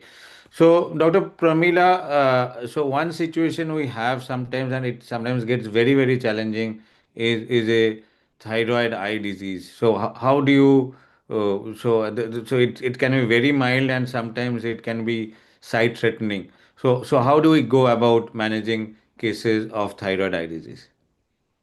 So we know that thyroid eye disease is one of the major problems which becomes a huge issue when we are managing a patient with Graves, because sometimes we are able to take care many and most of the times the disease activity, but we are not able to take care of the thyroid eye disease. So if we have a patient who has a mild thyroid eye disease, where we use a score which is called as a clinical activity score, which has a scoring where we take the swelling, the caruncle and other things and inflammation and redness. So if that patient has a clinical activity score which is 3 or more, we know that it is active. But if a patient has an inactive or mild thyroid eye disease, then we don't need to worry. We just have to tell simple things to the patient to use, like side cover glasses when they are driving. If they're using the screen, to use the glasses to protect their eyes so that watering does not happen. And there is a role of selenium in mild thyroid eye disease. There is no role in moderate to severe.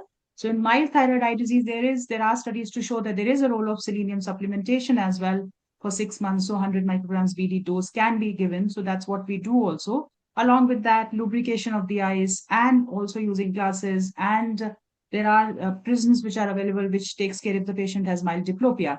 So all this can be done for mild thyroid eye disease and if it is not progressive. But there are patients who progress. So even in spite of control of the blood levels of the thyroid, the disease can still progress. And the thyroid eye disease can even manifest before the patient manifests Graves.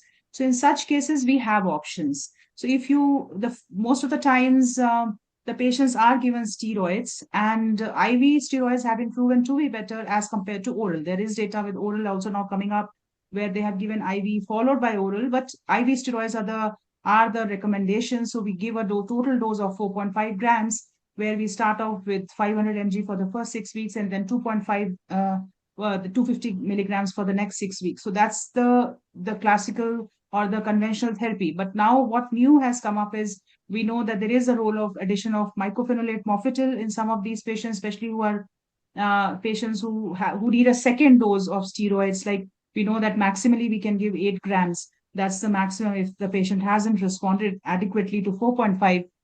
And then we can add the MMF, which we use up to a period of 24 weeks, 1 gram BD dose and followed by tapering to 750 and then 500. And that is one of the therapies which we do. But there are patients who will not respond to these two modalities as well. And then we have options like most of the times, if you see for a long period, 10 to 15 years, we all have been using rituximab as well. And rituximab is one of the options which is a CD20 receptor blocker. So we can use that also. That can be used in these patients for two doses which we give. Other options which have come up, which we all know, but at the moment we are not in a position to offer for every patient for sure, because availability issue and cost are definitely there. But we know that teprotumumab has come up, which has been studied and has been shown to be very effective. And the other one, we know that tocilizumab has been used conventionally for the inflammatory arthritis, but the role has been shown in Graves' ophthalmopathy as well. And that is also one of the therapies which are being offered to patients by some of the ophthalmologists, especially when they have not responded to steroids. So these are the conventional things these are the things which have been in use, so we go with IV steroids. If IV steroid one shot has not worked, we can go up to a maximum dose of 8 grams. We add MMF, and then if rituximab is one of the option after that. But then comes the role of surgical decompression. Now, if you have a site-threatening orbitopathy, like patient has a site-threatening orbitopathy, then we know that whenever we are managing moderate to severe eye disease, we have to involve the ophthalmologist also. And that's very important because that they also need to monitor the intraocular pressure as well. We had a patient recently whom we were giving steroids, and the glaucoma was getting more problematic with the steroids. And then we were not able to figure out how to manage that because the glaucoma was getting exacerbated. The patient's thyroid eye disease, though, was responding to some extent. And there we added MMF, and the patient did quite well. So the second thing is obviously the orbital decompression, which can be done. And that is one of the options in site-threatening orbitopathy. And we also know there's a role of orbital radiotherapy, especially in patients who have severe diplopia, that there is a role of orbital radiotherapy. But these are not the first line options. These are all the options which come later on, especially when you have patients who have not responded to any of these conventional modalities. But we know that some of the drugs like teprotumumab, once it comes, that will be one of the game changers. But at the moment, this is what we can offer in our country to our patients. Thank you so much, Dr. Pramila. I think we had a very, very meaningful discussion. So very, very important insights, very practical insights. And I'm hopeful that those who have joined today will benefit from this discussion. Thank you, Dr. Bajaj. Thank you, Dr. Mini Pillai. Thank you, Dr. Pramila. Thank you, Dr. Joshi. I now hand it over back to Dr. Ganavi. Thank you. Thank you very much. Thank you, Thank you. Dr. Saptarshi sir, and our respected and eminent panelists, Dr. Sarita madam, Dr. Shashank sir, Dr. Pramila madam, Dr. Mini madam, for a very practical and clinically enriching discussion. So our next session, in fact, is on a very evolving and important topic, that is the thyroid functioning, aging, and cardiometabolic health, what the endocrinologists need to know. And to moderate the session, we have Dr. Sachin Mittal sir, and Dr. M.V. Ramamohan sir, Dr. Ritesh Agarwal sir, and Dr. Vijay Bhaskar Reddy sir. So can we have Dr. Sachin Mittal sir's CV, please? So, sir is the consultant endocrinologist at Fortis Hospital, Mohali, and Sweet Diabetes Foundation, Chandigarh. Next, can we have Dr. Ritesh Agarwal, sir's? Yeah, Dr. M.V. Ramamohan sir is the consultant endocrinologist and diabetologist at Nellore, Apollo Hospital, Nellore, and also Diabetes and Endocrine Clinic, Nellore. Next, can we have Dr. Ritesh Agarwal, sir? Yes, sir is the specialist endocrine surgeon at Leelavati Hospital, Mumbai. And next, we have Dr. Vijay Reddy, sir, who is the president of Puducherry Diabetes Research Forum and also the executive committee member of the Indian Thyroid Society. So I request Dr. Vijay Bhaskar Reddy, sir, to introduce our speaker for the topic on thyroid function in aging and cardiometabolic health. Thank you, Dr. Ganavi. It's my honor to invite Dr. Salman Razvi, sir, from UK, Newcastle. On behalf of the Indian Thyroid Society and all the moderators, I invite Dr. Salman Razvi, sir. He is senior clinical senior lecturer and honorary consultant endocrinologist, Translational Clinical Research Institute, Newcastle University, and Gateshead Health NHS Foundation Trust. He is also Medical Director for Research and Innovation at Gateshead Health NHS Foundation Trust. He is Treasurer of the European Thyroid Association and Medical Advisor, British Thyroid Foundation. He is on the editorial boards of JCM, Thyroid, and multiple endocrine journals. He has got multiple research grants in thyroid and author of more than 100 international publications in high impact factor journals. He'll be talking on this important topic of thyroid function, aging, and cardiometabolic health, what endocrinologists need to know. I think this is a very highly relevant topic with the aging population and many people having cardiovascular disease. We also know that slightly high TSH and mild hypothyroidism is protective for aging, and high TSH is associated with longevity. So, sir will highlight on these aspects. Over to you, Dr. Salman Razvi, sir.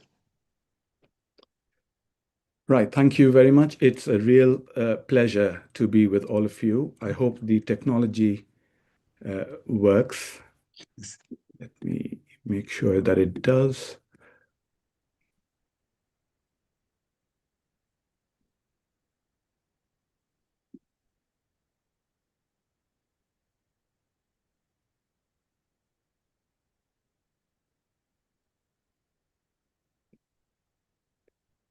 So please let me know when you can see my screen.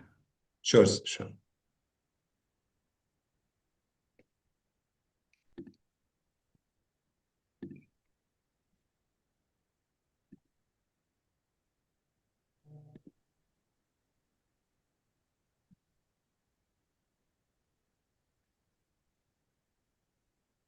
So if you're finding difficulty, you can send it to technical team and we can share it, or one of us we can send and we can share it. That also can be done.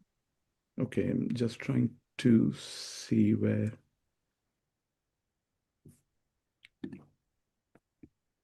So it's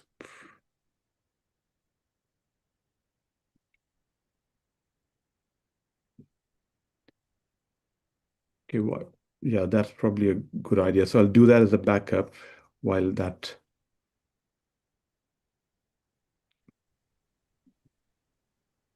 So who shall I email it to? Technical team, please, I'll put my mail ID in the group. You can, in the message, I'm putting my mail ID. You can email it to me. I'll share from my end. Ma'am, I'll share it, ma'am. I'll message. Well, No hopefully worries. this will work. Let me yes, know. now it's Yeah, it has come. It has come. Yeah, Perfect. Phew. Thank That's my cortisol levels and adrenaline has come down considerably. Sure. So no, excellent. So first of all, thank you very much. It's a great pleasure to be with everyone, and you know I know some of you, so that's really pleasing to be back with you again, although electronically. It's always very tricky when asked to talk to a group of endocrinologists, because what can I tell them that they don't already know? And sometimes what I can tell them is probably quite controversial, and that requires a longer time than 20, 25 minutes to be able to come to some, you know, meaningful outcome and conclusion with it. So hopefully in the next 20 minutes or so, I'll be able to cover a lot of the topic. It's a vast topic. Aging by itself is you know, quite an important factor, as has already been mentioned, and cardiometabolic health is an increasingly relevant part of some of the work that we as endocrinologists do, particularly in relation to thyroid function. Now, looking at the prevalence of hypothyroidism, you can see that there's large gaps where we don't know how much this is in the world. But thankfully, there is some evidence for South Asia, and it suggests that that in India in particular, that the prevalence seems to be slightly higher than, say, for example, in North America or certain parts of Europe. And this is mostly related to this study that was published 13 years ago, and I'm sure you're all familiar with it, and it may be that some of you actually participated in this. This is across 8 urban cities in India.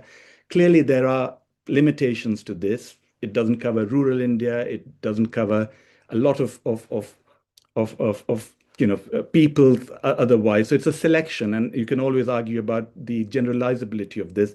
But if you look at the bottom part of the screen, it suggests that subclinical hypothyroidism is prevalent in about 8% of the population. Now, that's clearly more than what most of the literature suggests in other parts of the world, which is about 4 to 5% in general, as in the adult population. In older people, it tends to be higher.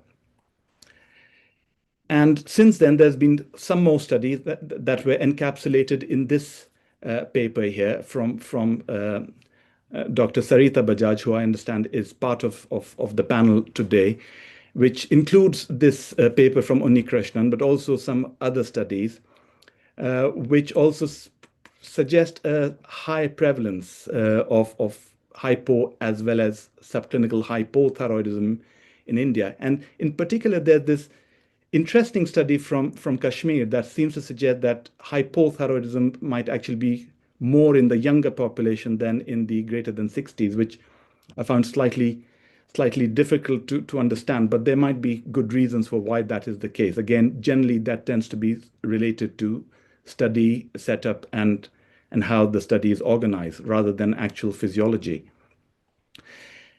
I'm sure we all know this, but it's always important to go back and ask ourselves, how do we know where do the reference ranges come from? And generally speaking, we take a group of people who don't know or who are not known to have thyroid disease, and we check the thyroid function and list them from low to high or high to low. And you take the 2.5th percentile and the 97.5th percentile, and lo and behold, you have your reference range. Now, there are 2 problems with this approach. One problem is that it depends on who you have checked and whether it's representative of the general population. If you look at younger people more than older people, if you look at older people more than younger people, whether there's more men or women, whether they have other comorbidities, what medication they are on, and so on and so forth. There are multiple ways. The other question is, does the statistical method actually tell us whether it's got any clinical relevance? That's the other factor. So the reference ranges are useful, but again, we have to also understand the limitations that go with these. And we also know that TSH is not a static hormone. It's influenced by a number of factors, and by no way that this list that I have here on the screen is representative of everything, but these are the major factors. And you'll see that I've highlighted age as in bold, because that is such an important factor has already been mentioned. But apart from that, iodine is an important issue. We know that particularly in large parts of the world, iodine deficiency is an issue, but we also know that in certain parts of the world where iodine fortification came in decades ago, now in some people, there is probably iodine excess, and what effect that has been having on thyroid function is difficult to know. But there are studies from China, for example, that suggest that thyroid function has changed quite significantly in the last 20, 30 years, and so has the prevalence of autoimmune thyroid disorders for that matter. Now, if you look at age as such, what we also know is that around the age of 60 or so is when TSH levels start to rise. And from there onwards, and these are median TSH levels in both men and women, and you'll see that in women, TSH levels tend to be slightly more across all the age span, but across the age span, from the age of 60 onwards, TSH levels start to rise. So again, typically, depending on who you include in your reference parameters, it's very difficult to know what the reference range should be. So it comes back to the question is the reference range we have fit for purpose for the patient we have in front of us? And we have to take a good look at that. And I always like to think about this as the thermostat problem. Some of you are very lucky not to have heaters in winter. I know in the north it's probably quite useful, but particularly in the south or the central east parts of India, you don't need heating. But in Newcastle, where I am currently, we probably cannot survive with it heating. So the number you have on the thermostat is really important. But TSH is almost a little bit like thermostat. Turning the dial up or down doesn't really mean anything because it depends on whether it's winter or summer. It also depends on how well insulated the house is. And it also depends on whether the sensor is appropriate, and it's appropriately placed or so not. So the number actually has to be taken in context of what the temperature is elsewhere and how well everything else is working. So the number on the thermostat isn't really the be-all and end-all of everything. But we all often adjust thyroid hormones as if every house is the same.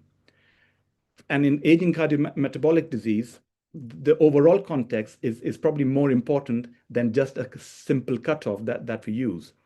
And so the important factor is that two people with the same TSH level may not be exactly at the same risk, and we have to take an overall view of this matter.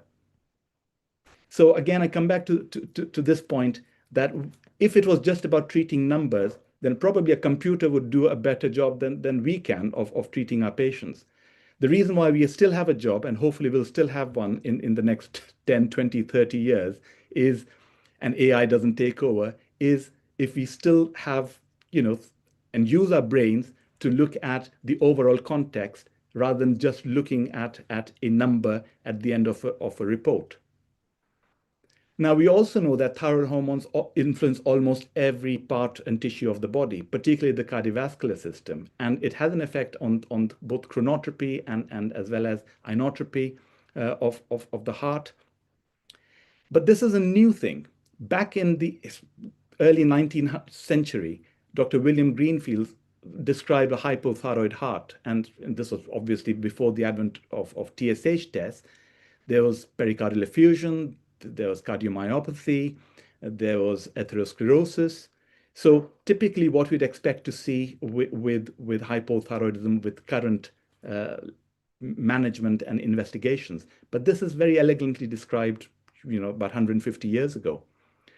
The first study that reported the link between hypothyroidism and ischemic heart disease was back in the 1970s, where this paper from Belgium was published in the Lancet.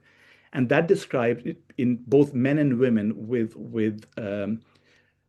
thyroiditis, which is basically people with positive TPO antibodies, a higher prevalence of myocardial infarction as a history, particularly in women. And I haven't gone into greater detail with this paper, but they also reported a higher level of cholesterol levels and obesity in this population. So this was something that was beginning to be discovered 55, 56 years ago. The next study down this route was the Rotterdam study published in 2000, which looked at women in their 50s and found that postmenopausal women had a higher risk of having risk of or history of myocardial infarction with subclinical hypothyroidism. And the attributable risk was similar to other well-recognized risk factors such as smoking and hypertension and diabetes mellitus. So this is when people started taking notice of the risk between subclinical hypothyroidism and the link with ischemic heart disease. And subsequent to that, there have been multiple studies that have looked at this factor. One was the study from John Walsh in Perth, Western Australia, that showed that compared to euthyroidism, subclinical hyperthyroidism had no higher risk, but subclinical hypothyroidism seemed to have a higher risk of cardiovascular disease. This was in younger people particularly. And then a meta-analysis published in 2010 in JAMA brought this quite nicely to the front, where I was part of the group that looked at this individual patient meta-analysis, that the level of TSH mattered. So particularly the TSH levels greater than 10 is when the trend seemed to be the biggest. And if the TSH was less than 10, then the risk was not as high or statistically significant. What about treatment? Now, this is where the problem lies. There has been no randomized controlled trial. And even if that has been tried in the past, for example, the TRUST trial that was published in 2018 or in the New England Journal, initially started out as a cardiovascular outcomes trial, and they required 3,400 people to be recruited. And due to recruiting problems, they had to stop at about 700-800 people. And they then changed their primary outcome from cardiovascular to quality of life and showed there was no significant difference in the treated versus placebo group with older people above the age of 65 with subclinical hypothyroidism.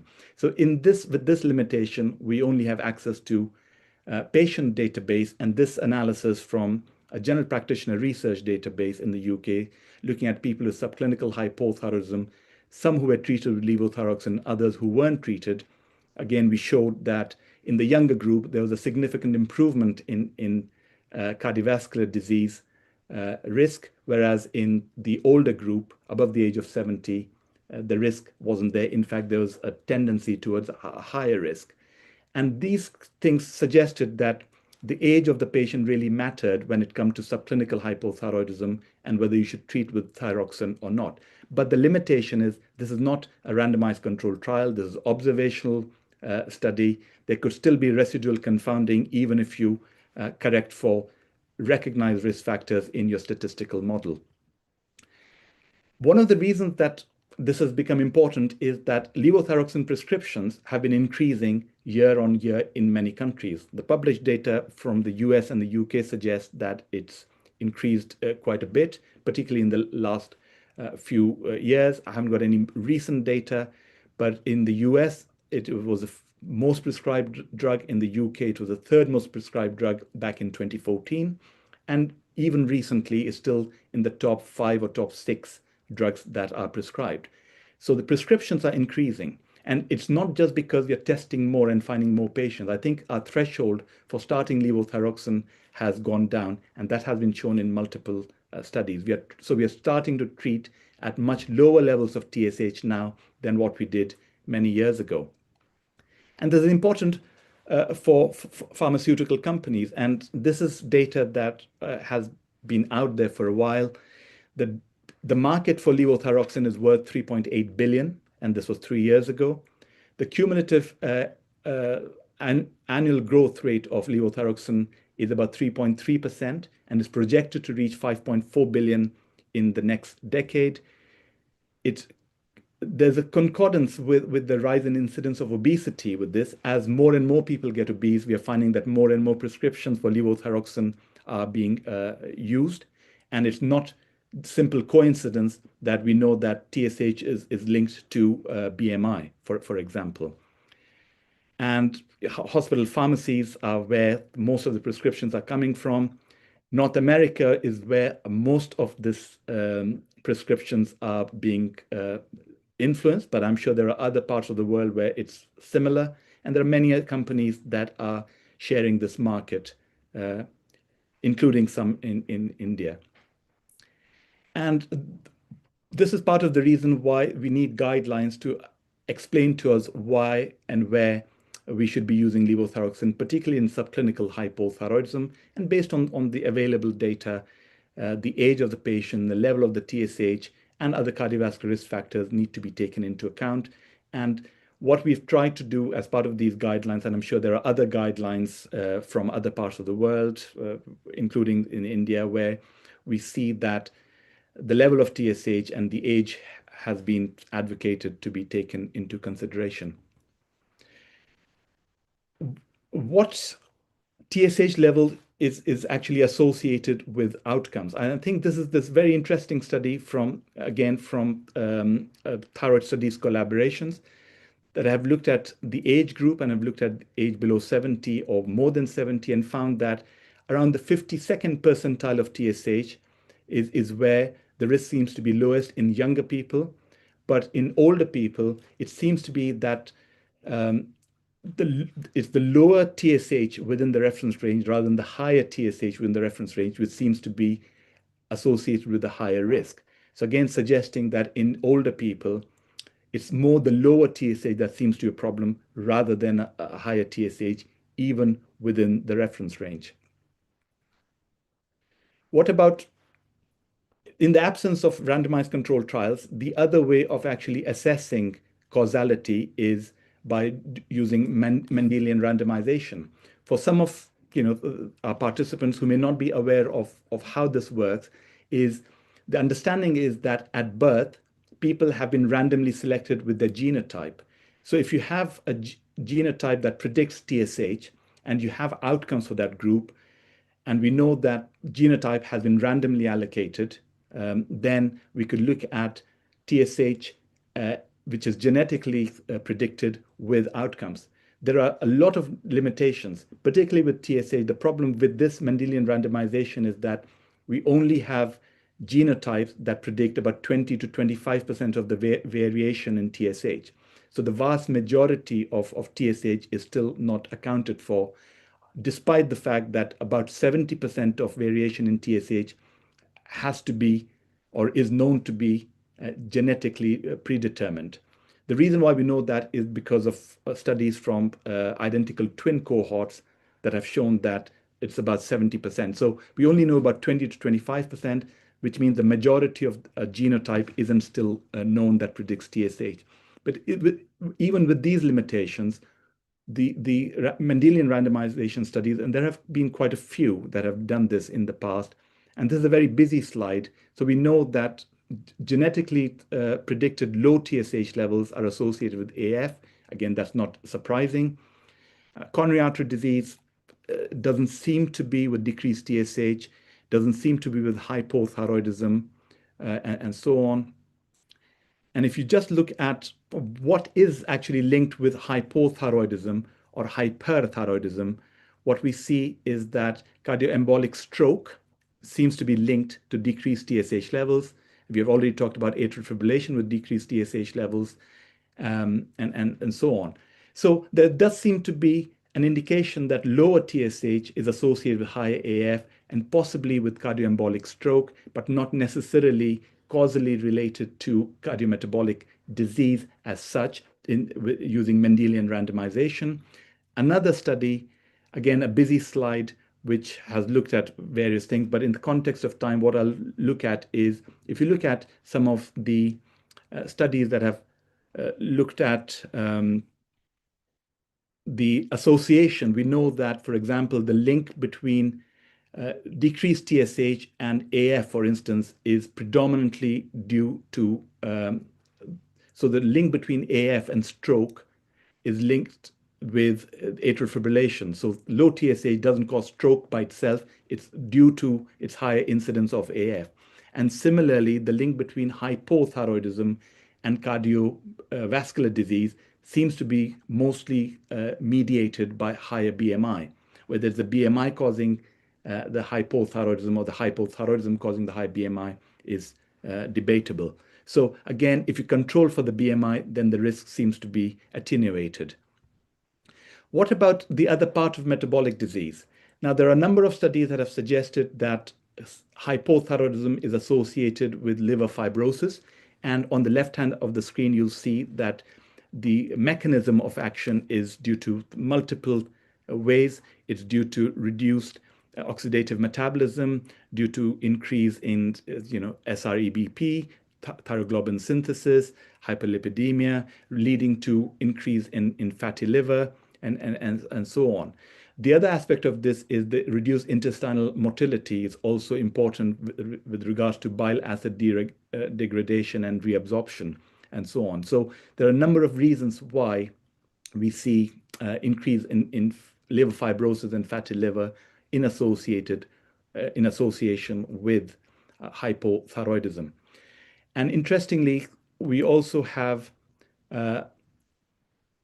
so I've already talked about this. In the interest of time, I'll skip this. We talked about the relationship between TSH levels and stroke, and the relationship between thyroiditis and coronary artery disease, which is linked with BMI. So what I was wanting to talk very briefly about is resmetirom, which is a highly selective thyroid hormone agonist. The reason why it's very highly selective is because it's selective for the thyroid hormone receptor beta and only in the hepatocyte. It doesn't work in the thyroid hormone receptor beta elsewhere in the body. And multiple studies have shown that it's very effective in reducing liver fibrosis as well as hepatic steatosis. Studies have demonstrated at least a 30% reduction using highly sensitive MR scans. The problem with resmetirom is that it's very, very expensive. In the US, where it's available currently, it's in the region of $45,000 per year. So it is not even used as much in the US as you'd expect it to be, predominantly because of cost. It's possible that as time goes on, when it becomes generic and where more novel therapies come to the fore, and there are a number of studies that are ongoing looking at using thyroid hormone analogs, which are highly selective as a treatment for fatty liver. This will become increasingly something that we see in our clinics. So not only do we have to work more with cardiologists, but also with hepatologists and metabolic physicians probably in the future. So to conclude, I think going back to the analogy with the thermostat, I think TSH is a sensor reading, but not a disease by itself. I think we have to look at TSH in conjunction with other factors. Using a single TSH value doesn't really capture everything because we don't look at the entire patient. We have to look at the clinical implications of what this means. So the take-home message I'll say is overt hypothyroidism, I'm sure we won't have any controversy that we need to treat it decisively. Subclinical hypothyroidism, I'm sure we all agree, but there might be some who disagree with this, but we have to be selective in whom we treat. But again, I'm sure we can all agree that treating the entire person rather than a number is what we should be aiming for. So the final message is, we shouldn't really be thinking as treat or not treat. We should be really think of thyroid care as a very nuanced approach, but thinking of the safety and the evidence-based as our primary goal. So thank you for your attention. I'll stop sharing my screen now. Thank you, Dr. Razvi, for your excellent talk covering all the aspects of thyroid function, aging, and cardiometabolic health. I have one question before I request my other moderators to discuss. What about high TSH and longevity? What is your this thing about high TSH and longevity? Thank you. So that's really an important question, because there are studies, at least 3 or 4, that have shown that in people above the age of 80 in particular, so the Leiden 85 plus study was the first one to look at this. So at the age of 85, they checked thyroid function in everyone. This was about 300 to 400 people, and then they followed them up for 4 years. And they showed that people with the higher TSH actually survived for longer than people with the so-called normal TSH. And then there have been other studies that have kind of showed a similar picture. We've tried to do a similar study with much larger numbers and with longer follow-up in Newcastle.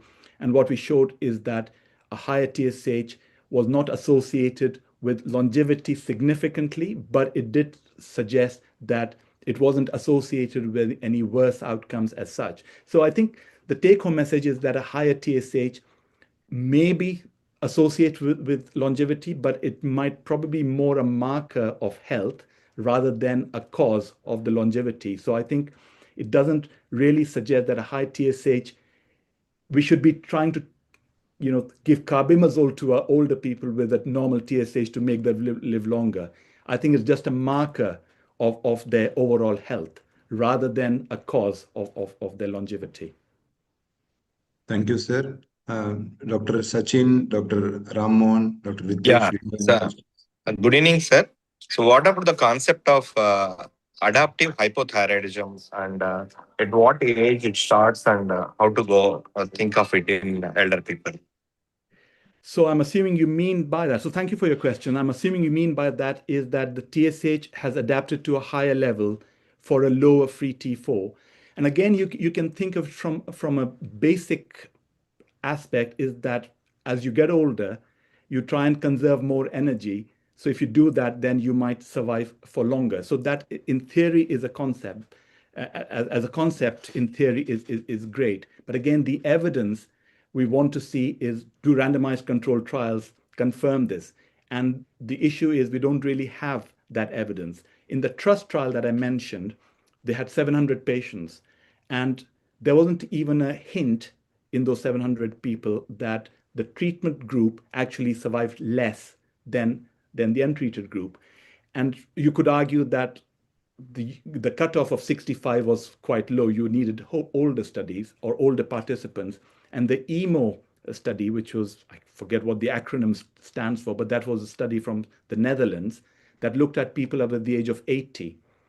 And so similarly, they had less number of participants, I think it was about 300 or so, that were randomized to levothyroxine or placebo. Again, in the duration of follow-up, there wasn't a hint that people treated with levothyroxine actually had less survival than people who were not treated or were treated with placebo. So I think we need longer duration studies, adequately designed to do this. We did do a study in people with known hypothyroidism. It was a proof of concept study. And we treated people on levothyroxine with lower doses versus the usual dose. And we found that there was no difference in their quality of life. The only problem was everyone assumed that giving lower, but especially not just the patients, but their family members, assumed that lower doses meant worse. And we had lots of people ringing in saying, since I've gone into this trial, I'm now constipated. Whereas we knew that they were actually on the usual dose and not on a lower dose, because they were blinded to their dosing, you see. So I think there's a lot of perception as well that comes into the play. But as of now, there's no evidence that adaptive hypothyroidism, if that is the case, is actually beneficial or not, as the case might be. So clinical take-home message would be, if you have a patient with a slightly high TSH in their 70s or 80s, don't touch them. Whereas, unless the TSH is greater than 10, for example, on a repeated basis. But if you have a younger person, then it might probably be reasonable to do that. Dr. Sachin? Yeah, hi. Thank you, Dr. Salman, for your wonderful lecture. I was just, looking at all the data, and it's, thyroid in aging is always something which is always a matter of discussion. I was just thinking that sarcopenia is something which is, inherent function of age-related decline in muscle function as well as muscle mass. So do we have some data in terms of something longitudinal follow-ups or something where we have an evidence that how does the thyroid function relate to frailty and sarcopenia and functional decline with aging in older adults? So that's really another very great question. So there are two answers to that. One is the functional aspect of sarcopenia. So there's one study that I can think of that was from the US, if I remember correctly, where Doug Bauer and Nicholas Redondi were the authors of this. They looked at gait speed as a marker of muscle function, and they found that people with a slightly higher TSH in the older age group actually had higher or faster speed than people with even normal TSH, which kind of suggests that a higher TSH may be associated with better muscle function. The other aspect of this is there are studies, again, if I remember correctly, published in Circulation from Chris Chatterjee's group in Cambridge that have looked at RTH beta, where I know it's not the same as hypothyroidism, but what we know that the muscle is exposed to higher thyroid hormones than say others. And what they have shown is that muscle mass is actually lower and muscle function is impaired in relation to higher thyroid hormones. So you can take that corollary and speculate that if you give somebody who doesn't need thyroxine a higher dose, then it could worsen their sarcopenia in particular and muscle function in general. But if you ask me, are there any randomized controlled trials that have looked at sarcopenia or muscle function predominantly as an outcome? I'm not aware of any such data. Right. Thank you. Thank you. Dr. Ritesh, you have any question? Yes, sir. Actually, I am a surgeon, so the question is surgery related. Thanks, Dr. Razvi. It was a very nice presentation. See, in the aging population, if we are contemplating the thyroid surgery, at what level of TSH will you give the fitness for surgery? So thank you again. Yeah. So from a surgical point of view, that's a really important question. So I think I'm assuming you mean somebody who may or may not be on levothyroxine. So I wouldn't just go with the TSH. I mean, clearly the TSH is greater than 50 or something like that. I would also look at their thyroid hormones as well. So and again, depend on the urgency for the surgery. If the surgery can be postponed, I would ideally want to have somebody who's at least the T4 levels, maybe even T3 levels if possible, within the reference range, because that's what clinically matters rather than the TSH in that situation. If it's really urgent, then again, irrespective of the TSH, I might, and if the T3 is low, I might give them T3 intravenously or even orally if they can, to try and get the levels within the reference range and make them fit for surgery. The reasons being, profound hypothyroidism has, implications for bleeding, it has implications for wound healing and all sorts of things. And even during, I'm sure your anesthetic colleagues will probably have a seizure if you tell them to get somebody on the table with a TSH of 100 or so. So it's not just the TSH I would go with, I would probably also be looking at the urgency of the surgery and also the thyroid hormone levels. Thank you, Dr. Razvi. I think we had a very good discussion. As you told, I think time is not sufficient for us to discuss this. So you gave us important concepts and the directions in which the idea of thyroid and aging and cardiometabolic health is going. Thank you. It was a great honor to have you here. I hand over back to Dr. Ganavi for the further session. Thank you. Thank you, Dr. Salman Rizvi, sir, for shedding light on the very complex interaction, in fact, between thyroid function, aging, and also the cardiometabolic risk, and also moderators for excellently moderating this session. So we now move on to our final academic session, that is the current practice versus the ATA guidelines in managing low-risk differentiated thyroid cancer. And the session will be moderated by Dr. Roma Pradhan, Madam. It's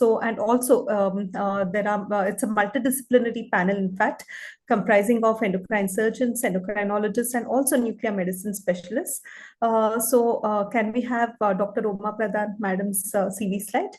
Dr. Roma ma'am is the Associate Director of Endocrine and Breast Surgery at Medanta Hospital, Lucknow. Ma'am is also the Executive Committee member of the Indian Thyroid Society. So ma'am has numerous publications to her credit as well. And I request madam to introduce the esteemed panelists and to take forward with this discussion. Thank you, Dr. Ganavi. Thank you for giving this opportunity to me. And of course, I'm a part of the team that I know, but still. So let's have the slides of the panelist.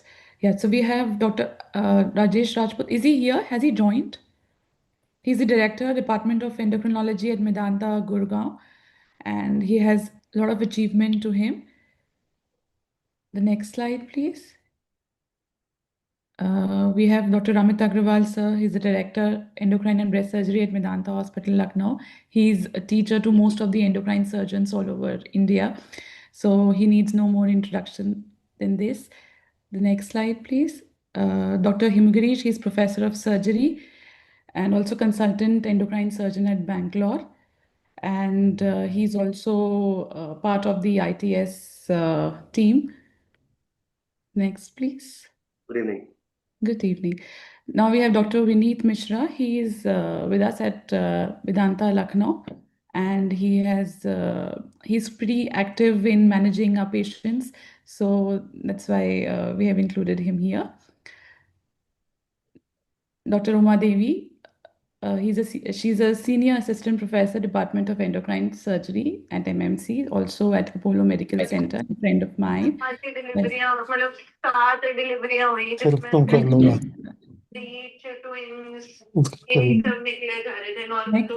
are done with the Dr. Manjari Dwivedi. She's a senior consultant, Division of Endocrinology at Medanta, Lucknow. She has done her DM endocrinology from Guwahati Medical College, and she has multiple publications in medical journals. So it's a great pleasure for me to have all these our panelists here. So I'll start with the presentation and we'll keep asking questions and discuss, and also some cases, interesting cases to discuss. Can you see my screen? Yes. Yes. Yeah. Slideshow. Yeah, I'll do that. So I'm really happy to have the panel discussion on low risk DCC as compared to the high risk DTCs and locally advanced that we used to initially have discussions on, because of the changing pattern that we are seeing now in India. So these are our panelists here. Now coming to differentiated thyroid cancer, we know that ATA risk stratification, it predicts the risk of recurrence or persistence of disease. So that's important. And the management of low risk DTCs, just a second.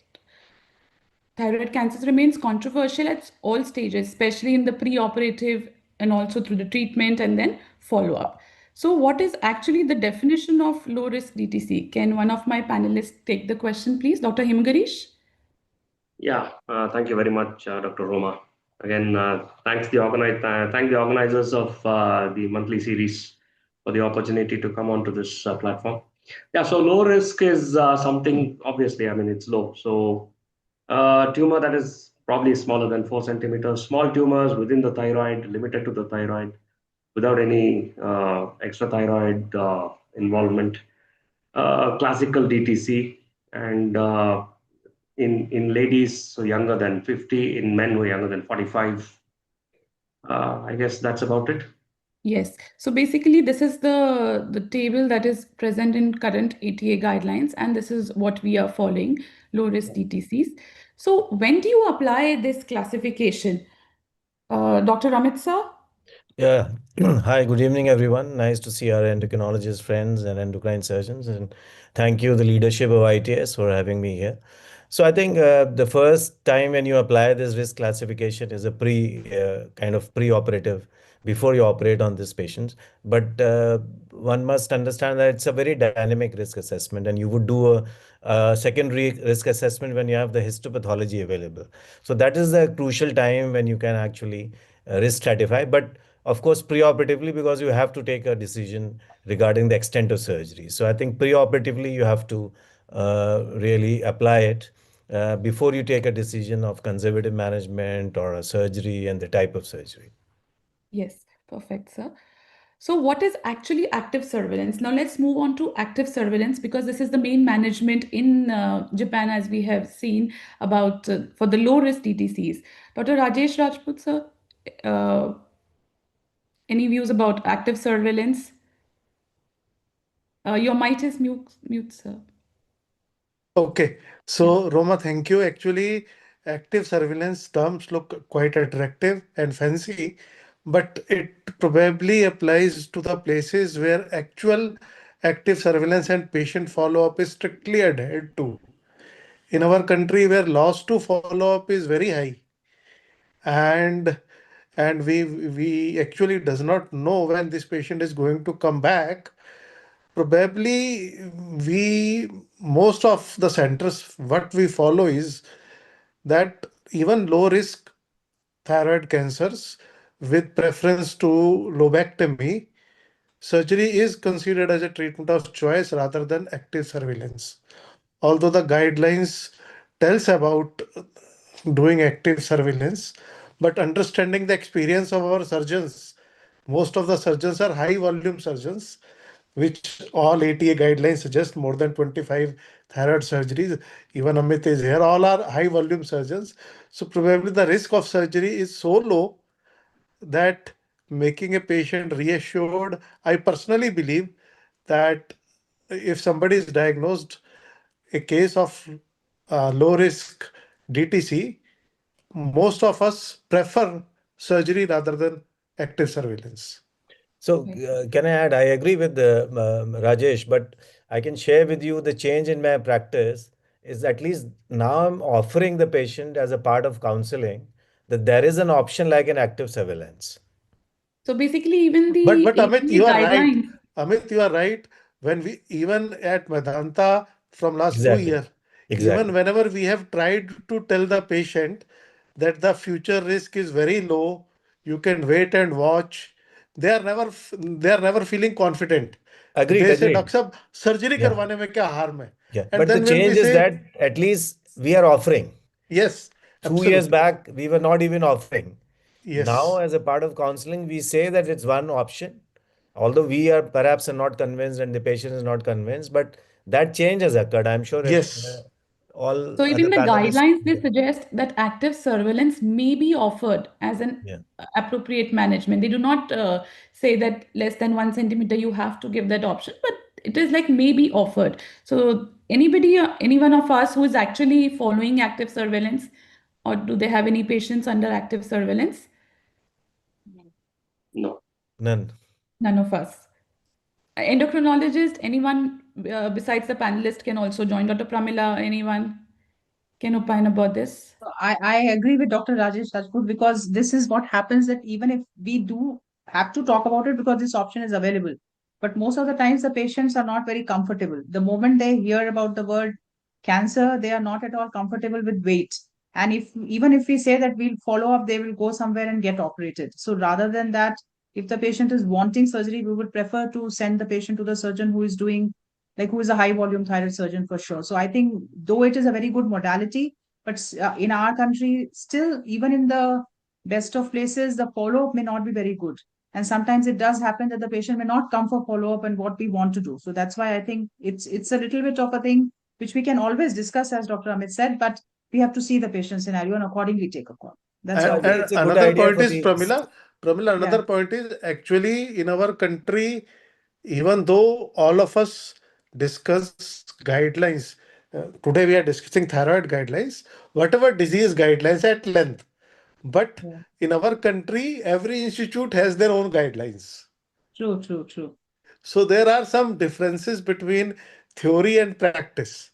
But I would suggest, as endocrinologists and as surgeons, at least we start documenting that we Yes, have given yes, the we have patient an offered. option. Yes, that we do, that we do. We So always do. actually, before offering them this active surveillance, we should also know who are the ideal candidates for active surveillance. So, Uma Devi, will you like to tell us about the ideal candidates? Hello, Roma. Thank you. Thank you for the invite. Good evening, everybody. there are actually no ideal candidates for active surveillance as far as India is concerned. I would say, people in the Western or Japanese, they might be ideal candidates. But here, actually, we don't have an ideal candidate for active surveillance. And since I'm working in a government center, Madras Medical College is a government hospital where we get, all sorts of patients. And evenings when I practice outside, I see the other strata, other side. So if nowhere I offer them. I tell them, just like Amit sir was telling, I offer them. But then again, like Dr. Pramila was telling, no patient accepts it. No patient wants to do an active surveillance. But then active surveillance will be a patient who's not fit for surgery, who has a very small tumor, which doesn't have any extension outside. Maybe they would be for active surveillance. So we have some guidelines which are present of to which patients we can ideally offer active surveillance. So this is the ground reality of India. This is what you all have been talking about. Of course, we cannot offer them active surveillance in any case. But I did a PubMed search, and you can see active surveillance all over India. All over world there were like 379 results, and in India only 2 studies I could find. So this is the scenario in India, but of course, 2 studies were published. Definitely, they were taken up in India only. So maybe we can think that way, that we have to at least offer the patients. So coming to one of the case scenario, this 38-year-old doctor, hemato-oncologist. She was diagnosed with papillary thyroid cancer, a good friend of mine, FNAC Bethesda 5 PTC. Now there was this shared clinical decision making. So Amit sir, what would you like to offer her for? Yeah, I think before that, perhaps we'd like to study the ultrasound. Does she have any nodule in the opposite lobe? So it's a Yes, she kind of had a, multiple nodules in the opposite lobe as well, but only one FNA was done from the most suspicious nodules that came out to be involved. yeah. So that's an interesting case because looking at the size of the nodule, less than 1 centimeter, perhaps we would think of lobectomy in a case, if active surveillance, of course, is not agreed upon. But I am really wary of multifocality. And whenever I see a patient with either one side multifocality or bilateral, both lobes multifocality, I tend to, shift towards total thyroidectomy rather than lobectomy. So, and second, perhaps molecular testing at that stage, perhaps deciding upon the extended surgery. Will you be touching that on the later in the slides, or would you be Later. discussing? Dr. Okay, Rajesh yeah. Rajput sir, any difference in opinion? I think both the options to be offered, but considering that he's a surgeon, Bethesda class 5, I will like first to offer him unilateral lobectomy in this case, which will offer an excellent long-term prognosis. Yeah. And with nodules probably, as you are telling, in the other side also present, we never know what is the histopathological status for them. So although both the things are on the table, I personally will prefer that patient should undergo a lobectomy in this case. Yeah. So we Shall actually I share invested. something? Yes. Last month, I saw a patient. I operated on her. She had a right side nodule was 5 centimeters. Left side, her nodule, it was only 6 mm, 0.6 mm. So the previous year, also with the same finding, the nodule on the right side was 3 centimeters or something. So in a year, this 0.6 mm nodule of the left side, which they didn't take an FNAC, they took it only on the right side. This patient came to me now after almost 6-7 months with nodes, all left side nodes, and left side came as PTC. Left So this side is a node came common as scenario PTC. which we often get in our clinics. But the right So, node came as thyroiditis, and left node was central node, and now central node and left lateral node is positive. So active surveillance, I'm not so much for this doctor. Roma, actually, because you have shared a doctor's case, one of our colleagues, I will not tell the name, from PGI, who has a small nodule in the thyroid, and he's a surgeon. By default, he's a surgeon himself, very good surgeon. And he is on my follow-up from last 2 years. And we kept him telling that please do not worry, nothing is going to happen. It's a very small, low risk. and he's around 60 years of age. But few months back, I came to know, because I have left the institute, that he has operated himself through one of the oncosurgeons. And when I ask him why you yourself get operated, बोला no, I am tired of this follow up यार, हर बार ultrasound करो और दिमाग में back of mind में घूमता रहता है, इसमें क्या है, निकाल के इसको छुट्टी करते हैं. So So this same was is with, yeah, so same was with her. She underwent hemithyroidectomy, came out to be classic PTC with no nodal mets. Preoperatively, we got molecular testing done, but it was inconclusive. So then she decided for hemithyroidectomy. I'll come back to this case later on again. This another case too.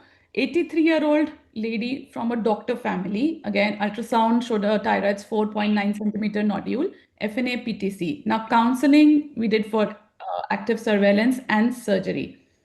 So same again, we gave both options to the patient. So she was the ideal candidate for active surveillance from a yes, doctor family, 83-year, but still she underwent absolutely. hemithyroidectomy with IONM and autofluorescence. Pathology came out to be PT1A N0. So this is what we see in India. Even at Medanta, we cannot offer active surveillance to the patients because doctor family and doctor themselves. So who else we can count? How can we counsel our other patients? So this is the only study which is available in India. They have 17 patients under active surveillance and none have undergone surgery. So what are the practical limitations? We have already discussed all the practical limitations here. Uh, Dr. Manjari, would you like to mention about some of the practical limitations that you face? Ma'am, practical limitations will be definitely need for frequent follow-up and also availability of an expert radiologist at the center for follow-up imaging. That will be definitely because then follow-up has to be for a long time. So this is one of the most limiting factor which I will say ki this.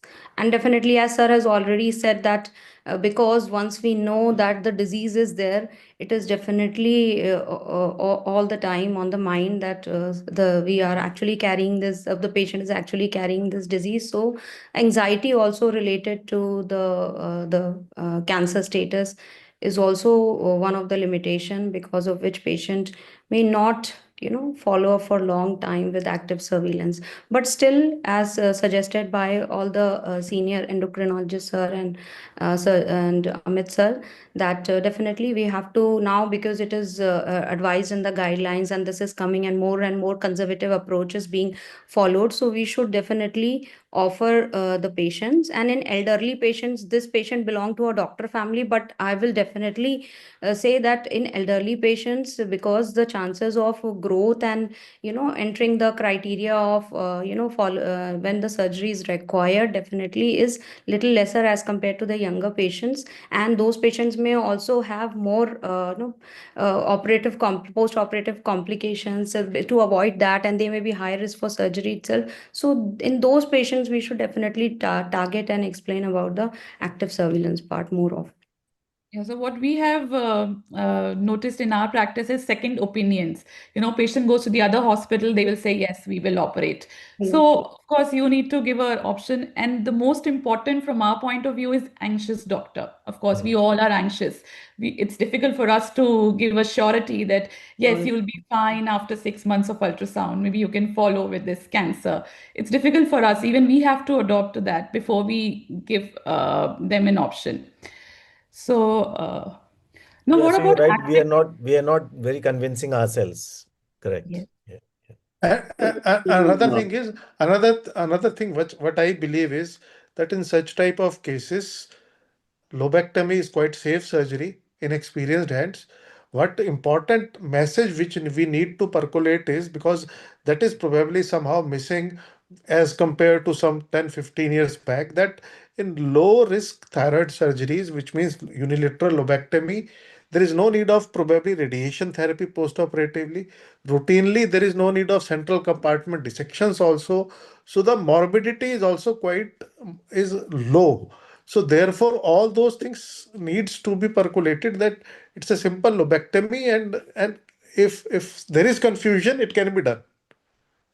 True. No, while we're considering second opinions, we must also think of the prospect of non-surgical medical colleagues who will offer their opinion.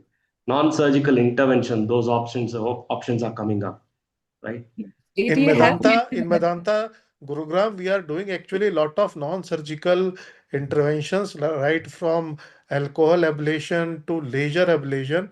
But fortunately, our interventional radiologist colleagues, whenever it's a confirmed thyroid cancer as a solitary lesion, even if it is less than 1 centimeter, they are not offering such type of things. They believe then what endocrinologist and our surgeon colleague Deepak is deciding, that should be the final verdict. For otherwise benign nodules, we are doing lot of non-surgical things here. Yes. So till now we have been talking about active surveillance in less than 1 centimeter tumor. Now in the literature there is also importance of more than 1 centimeter tumor giving active surveillance. So any idea about that? If we see the current guideline, 88-2025 guideline, they have said less than 2 centimeter. You can do, it's a low risk type, but again, question remains same between 1 to 2 I think observer differences, definitely. bias. So we are actually on the probably on the same page and discussing the same things. Better to operate the patient. This is my take actually. So but what is the optimal operative approach for DTC? Dr. Himagaresh? Yeah, so again, as Amit sir said, the imaging will decide it. If it's a solitary lesion, if it's entirely solitary, there's absolutely no chance of multifocality or multicentricity. Only one solitary nodule. I guess thyroid lobectomy, it is fairly convincing. It's enough evidence to tell that thyroid lobectomy is good enough. So what And tumors properly between 2 to 4 perform centimeters? thyroid. Sorry, 2 to 4 centimeters? less than 4 centimeters. Yes. Okay. So So for even for classical, 3 centimeter classical tumor, low risk DTC, the classical low risk DTC with minimal nodal involvement, even if it is there. So unilateral surgery with follow up, that would suffice. Amit And sir? as far as lymph Yeah. node dissection is concerned, prophylactic lymph node dissection there's enough evidence to tell us that it's not required. So open the neck Yeah. and see. There's no suggestion of any gross nodal involvement. Knock off the lobe that has the cancer, and then observe the patient. Follow up. Yeah, so I slightly differ because a couple of years back I was a total thyroidectomy man. When I was in SGPGI, we would do total thyroidectomy for all patients. But recently, a couple of years, I've changed my practice. Low risk, we are doing lobectomy. But for 2 to 4 centimeters, I'll be a bit careful about choosing lobectomy for these patients, even though the guidelines say this. But if you look at the guidelines, they say maybe, that may word is crucial, may be the preferred, but I prefer to do a total thyroidectomy between 2 to 4 centimeters. Less than 2 centimeters, lobectomy. Dr. Uma Devi, for 2 to 4 centimeters, I agree with Amit sir. 2 to 4, yes, definitely. It will be I total agree. thyroidectomy, yes. So let's discuss one case. No, she was the relative of case 2 only, 85-year-old lady. She's a 44-year-old lady with 11 right nodule in the right lobe abutting the capsule. She's a very anxious patient, very anxious. As soon as she came to know about the PTC, she was like crying all over the OPD only. So FNAC came out to be PTC. Now then we counseled her about the surgery.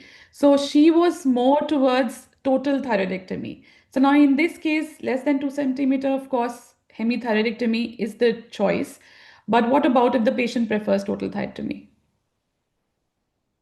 Of course, if the patient prefers total thyroidectomy, I guess we respect the wishes of the patient. We go ahead and, of course, we counsel that there's a slightly increased risk of hypocalcemia and a total thyroidectomy as compared to hemi, also with voice change. But if they insist, of course, patient's So wishes. we were able to basically counsel her for hemithyroidectomy and with the IONM and autofluorescence, classical PTC. Now she's on follow-up and regular ultrasound follow-up. So I Coming think to I'll just take a few seconds. I think this case exemplifies, as Roma is mentioning, that a lot of counseling is required. And I think as surgeons and as endocrinologists, we need to be on the same page, and we really need to spend time with the patient, a lot of counseling is needed for these patients. Maybe not only in one session, a couple of sessions may be needed. So I think as thyroid cancer caregivers, we need to do a lot of counseling for these patients. So coming to another case, 23-year-old young lady who was unable to gain weight, palpitations. She had hyperthyroidism on numericazole. Thyroid scan showed left ST, and FNA on the same nodule showed PTC with SF5. Now, in this case, what choice will you give? Dr. Rajesh Rajput, sir? I think considering both hyperthyroidism and a malignant nodule, although the association is rare, I will prefer to go total thyroidectomy in this case, which will take care of both hyperthyroidism as well as removal of the cancer. Why to remove only one part of the gland and then kept on patient for treat the patient for hyperthyroidism? It will make life simpler for the patient. The nodule was on the same side as Even if it would have been on the other side, the approach will be same. You remove the total thyroid gland, take care of both the diseases in one go. Patient has to be then remain on simple levothyroxine therapy, and life will be much simpler. Follow-up will be much simpler. Yeah, she underwent robotic hemithyroidectomy with the IONM, and histopath came out to be PT1B. Now she's off numericazole. So, Rajesh, there's another patient who had a Graves' disease with a nodule. So, for that, Yeah. I would prefer do a total thyroidectomy. Yes. But a patient who has an AFT and on the same side you have PTC, perhaps we can get away with a hemithyroidectomy. Dr. Himgarish, any? Maybe we can discuss with the patient and then I decide. concur with Amit sir's. I concur with Amit sir's views. It says it's autonomously functioning thyroid nodule. It's probably the nodule which is the malignant nodule which is hyperfunctioning. So rest of the gland seems to be normal. In this lady's case, yes. So another lady, 35-year-old, planning for pregnancy, ultrasound 12 nodule, proven PTC. Now hemithyroidectomy or total. I think according to the discussion that we have had, it's hemithyroidectomy only. So she underwent robot-assisted hemithyroidectomy. She never wanted a scar in her neck, and it came out to be classical PTC. Now coming to the preoperative molecular testing. Any suggestions? So when do you offer preoperative molecular? In our country, first of all, it is not freely available. There is only one thyroid track which has been done, and therefore only in intermediate and doubtful cases, probably we are taking the help of molecular testing. If it is a clear-cut case, probably because of the poor availability, even here at Medanta, we are not doing it routinely. This is the practical answer. We are not doing it routinely. I do not know whether आप लोग लखनऊ में routinely कर रहे हो, यहाँ नहीं कर रहे. Yeah, so I'll say a couple of things. We are talking of Bethesda 3, 4, and 5, not a confirmed case of PTC. No, So right if you now, have a sir, we are talking about per confirmed case. Right now, we are अभी confirmed तो case, right now confirmed का पूछ रही है. confirmed case. Right now, we are confirmed talking. case, there is no role for. Yes. But So for the if sake we- of discussion, there is some literature that perhaps if you do molecular testing and you get BRAF positivity, that can help you to decide the extent of surgery. That is between a total thyroidectomy and a HEMI, and whether you would do a CCLND or not. But as far as ATA recommendation, as Roma has put up here, uh, it should not be routinely performed. Not recommended But this routine. point should be kept in mind that perhaps there is literature to show that BRAF testing might help you to take a decision for the extent of surgery and nodal dissection. So coming to one of the interesting cases that we managed, a 42-year-old gentleman, again, he was a family member of one of our colleagues, doctor colleague. Ultrasound showed on right side 10 thyroids 5 nodule. Left, they had 2 nodules, 9.9, 3.8, thyroids 4 and 3. FNAC was OS. Now, he was very anxious as to whether to go for surgery or not. I won't ask Amit sir because already he has managed this case. I will ask him, Girish, what will you do? I would do a total thyroidectomy for him because there's thyroids 5. There is a preoperative diagnosis on one side. And then there's Thyroid's 4, again 10 millimeters, and multiple FNAC nodules. was done twice. It was OS. Still, Yeah, guided FNAC. And you this still go patient ahead is with from it. Dubai. So you can understand the Sorry? patient is from Dubai. So you Yeah, can understand that too. I know, I know. I would counsel him, and I would go for a total thyroid in this patient. Okay. So he underwent basically molecular testing. This was OS, and that came out to be BRAF positivity with BRAF positive mutation. So he underwent, of course, after that, he underwent total thyroidectomy with frozen section biopsy of lateral nodes, which came out to be positive. Mhm. He underwent TT, CCLND, right SLND, and with IONM and autofluorescence. Right. The disease was PT1A and 1B, one in central compartment, one in lateral, classic type. So this is what ATA recommends, the identification of a BRAF mutation or RET fusion on molecular testing of a thyroid nodule FNA sample, if performed, is diagnostic of PTC. So I think molecular testing, as we mentioned, it's important only in cases of OS or FLUS right now in our country, as we can say. Any difference in opinion or any suggestions? So as Rajesh said, it's just like active surveillance. So what Yes. I've changed my practice, we offer the patient, we documented that the patient has been offered molecular testing, and thyroid track I've utilized in a couple of patients and we are quite happy with it. We are quite happy. Yeah. One, So I think we need to be aware of that we have this kind of facility available in India. Second, it's important that we offer the patient documented that yes, it's better if you go undergo this because if you have BRAF or you have RAS, it confirms your decision for surgery. Second is extent of surgery. So at least the patient is convinced that yes, I need to undergo surgery for a small PTC. Otherwise, he was in dilemma whether to get it operated or not. So I actually, the think message should be, Roma, most of our colleagues are even not aware of that yes, there is a exactly. facility like ThyroTrack available in our country. And in suspicious or intermediate nodules, we should actually take help of it. Yeah. What is So more important is, because I have received these questions from doctors only, yes, they even does not know what sample to be sent. yeah. Wh- And where it is to be taken, FNAC where has it to be is to be repeated, taken. you know. So See, all Thyro those, sequence version 3 is the most accepted all over the world, but unfortunately, it's not available in India. yes, it is Very not available. expensive.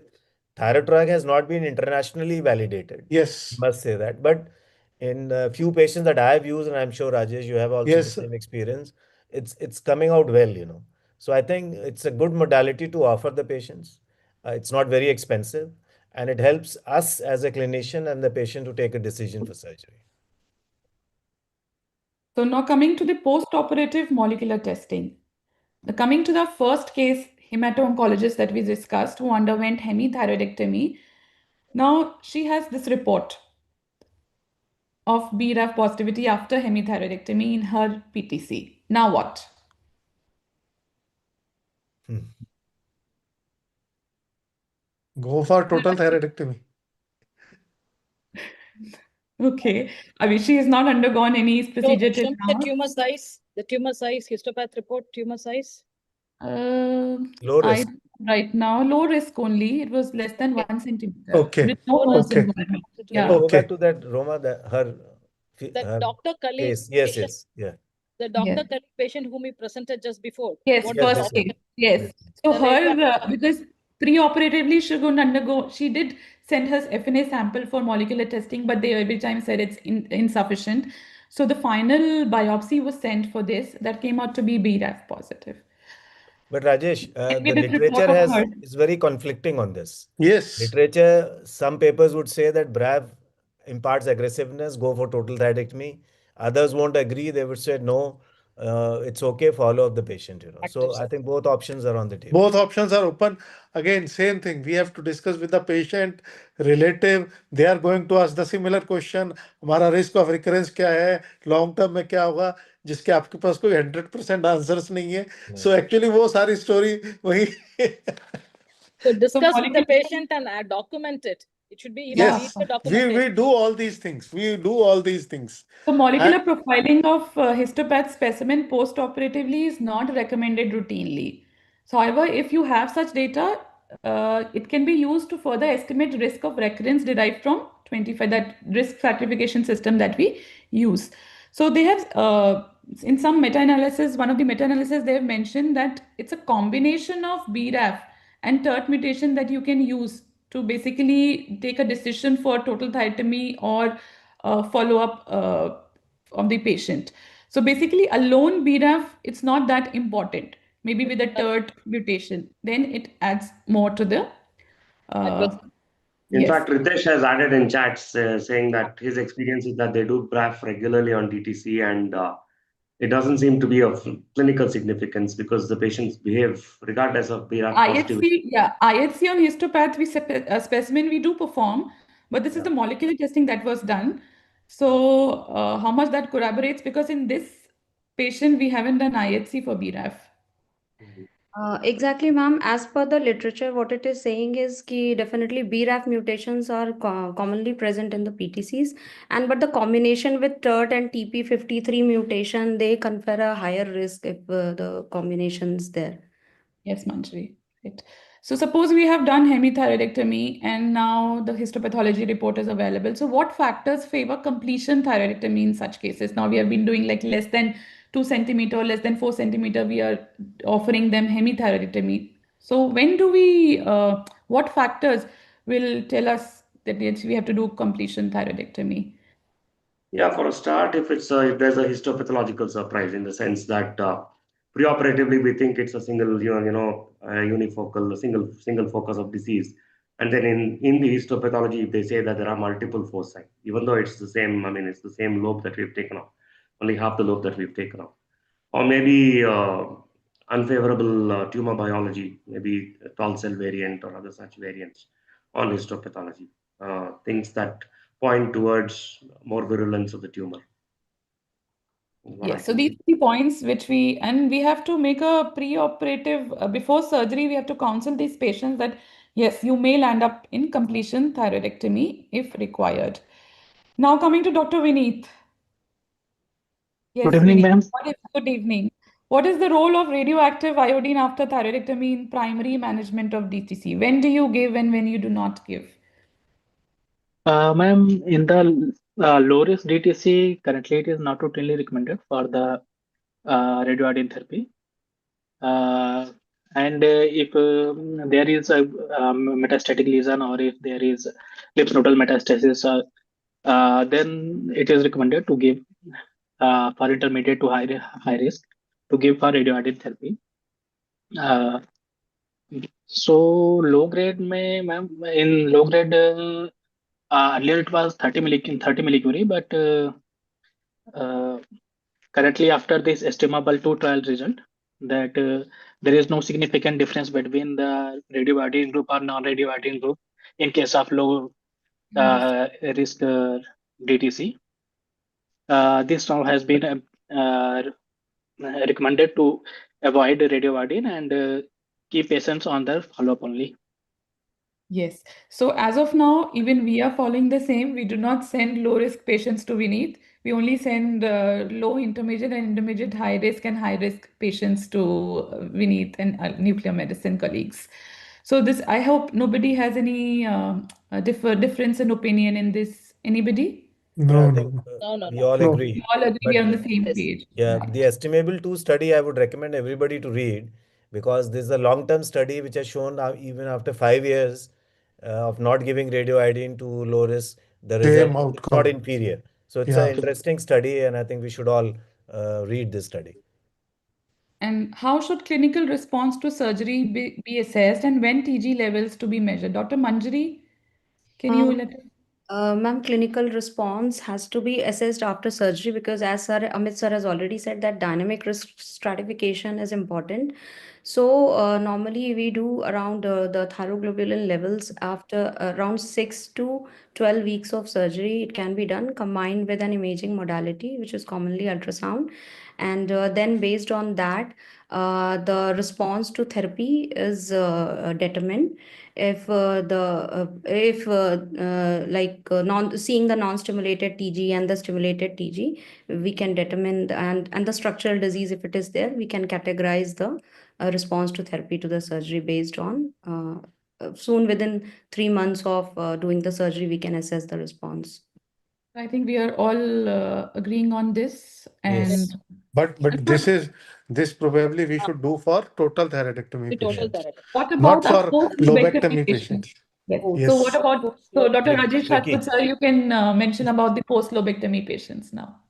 Normal, no TG measurement, no role of TG measurement, although in older guidelines they have given some cutoffs, but 30 years. routinely there is no role of actually doing TG measurement and follow-ups for lobectomy patients. And even thyroid function test should be kept within the normal range. There is no need of keeping them suppressed, which is an old concept which our teachers used to follow. So that has also been totally changed. So keep thyroid function test within the normal range, no role of TG measurement also. Yes. So Yeah, so only a neck follow-up of ultrasound. post-lobectomy patients is an anticlimax. Yes. You don't need to really do anything. Anything. Yeah. Maybe just a neck ultrasound because they will feel happy that Yeah, yes, of course, that is everything. important. Yes. A good high-resolution ultrasound at 6 months and annual is important. Yes. So what is the appropriate degree of TSH suppression Uh, for these patients? I think you have already covered this point. Actually, the current ATA recommendation suggests that you should keep within the normal thyroid range for all good good outcome patient where surgery is also very clean. But then there is some controversy, what is a normal thyroid range? That is actually subject of huge controversy, especially the upper limit of TSH. Now, that has not been decided. Even if you see the current ATA recommendation, Roma, they have put actually an asterisk. They have put an asterisk and they themselves have put a question mark that what is actually the normative data, that is very important. So personally, what I believe is that except for low risk where we have done lobectomy, a normal thyroid function test is needed. Rest of all the cases, we still follow the same 0.5 to 2 good outcome surgery that try to keep TSH within this range. If otherwise in high risk patient, even a slightly suppressed value. So can I add before you Yeah. conclude? I agree with Dr. Rajesh completely. But remember that after lobectomy, a lot of patients will have a rising TSH. Yes. So it's very important to, put the patients on On. supplement rather than suppression. Yes. Don't let the TSH to rise. That's, I think, an important message after lobectomy. Yes. So to conclude, I have made this table about the active surveillance. Even ATA has just mentioned that active surveillance may be offered to patients in tumors less than 1 centimeter, and in India is just the beginning right now. So we can't even say that yes, we are offering active surveillance right now. Coming to the optimal operative management, lobectomy for less than 2 centimeter, same with ATA for 2 to 4 centimeter also. They've said it can be offered, but patient has to be informed about the completion that may be required later on. So for less than 2 centimeter, I think we all agree on hemithyroidectomy, and 2 to 4 we do differ in some institutes. Some people follow hemithyroidectomy, some prefer total thyroidectomy. So it's like 50-50. Yeah.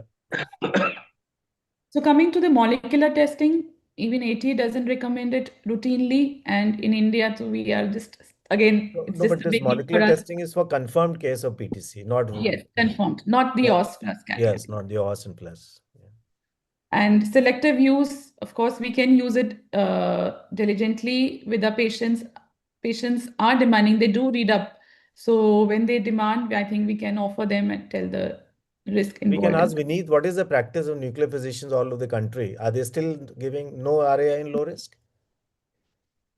Sir, mostly they are giving at least 30 millicurie. Yes, that is what I The thought, rationale yeah. being, yes, sir. Rationale being first thing, this radiation dose is approximately up to 2 PET CT or 5 CT scans, and there is no xerostomia. Second thing, uh, this estimable to studies which we are just talking. They has included just all the tumors less than 2 centimeter only. For 2 to 4 centimeter, mainly data is available from Schwartz itself from 2012 only. So in nuclear medicine nowadays there is a decreasing trend towards use of radioiodine, but still they're following, sir. So practice is different from ATA in India. Yeah. Yes, sir. Right. So I have to change this section then. Coming to the follow-up again, we have, I think it's same for ATA and India, we are following with TG, anti-TD and ultrasound. And TSH suppression, our endocrinologist can no suppression for low-risk DTC. Dr. Manjari and Dr. Rajesh Rajput, same. Dr. Absolutely. Amila, Yeah, would you- yeah, same. Yeah, we follow that only. So anybody else wants to add up something? I've realized I'm still old school. I still prefer total thyroidectomy. I still prefer TG, ATG as follow-up and TSH suppression. Time to change your practice, Suma. Yes, Maybe in the yes, evening sir. ones and not in the morning ones. Maybe, Yeah. maybe, sir. Nice, Roma. Nice presentation. Nice questions. Thank you. So that's all from my side. Anybody else wants to pitch in something? So I Yeah, think it it's was a fantastic. again rapidly evolving change. Maybe 10 years down the line, ATM might come up with something different. But we have to. I think ITS is taking a lead in developing our own evidences. I think this is one area which again we can see what our practices in India are and formulate our own guidelines and not blindly following ATA. ATA gives us a framework, but it's not necessary that we need to. But it's a good ATA is good for practice. You won't get court cases because you follow the guidelines. So I think documentation is very important. We should start talking to the patient, documenting, and that is one step forward that we need to take.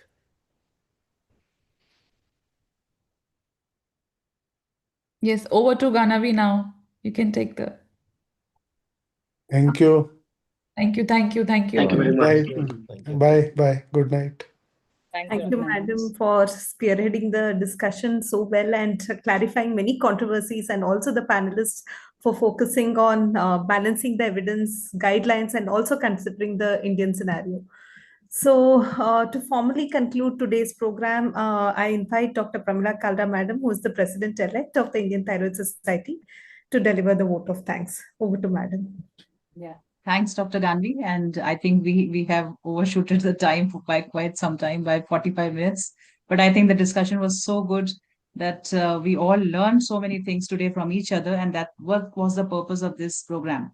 And it's a good thing that endocrinologists, endocrine surgeons, and nuclear medicine all discuss things with each other, because we all have our different practice things and different things which each branch will have their own. Some of it, like the management of thyroid cancers only, and what TSH levels to keep and to do the thyroglobulin. So all these things are very nice to discuss. And most of us are on the same page, but we know that there may be some differences amongst the different specialities with few things. So to start the vote of thanks, I think the whole ITS EC has been part of it. Many of the past presidents have been part of it. So we had a presidential address by Dr. Naren Kotwal, our present president. And then we had a nice discussion on the year in thyroidology. And we know a lot of our junior faculty were there who did a very nice job on talking about different points or different topics of year in thyroidology last year. And that was Dr. Bharti, Dr. Ankita, and Dr. Ajay, and Dr. Manoranjan. And we know that the moderators were Dr. Mohan Shenoy, Dr. Kumaravel, and Dr. Muthu Kumar, and Dr. Joe George.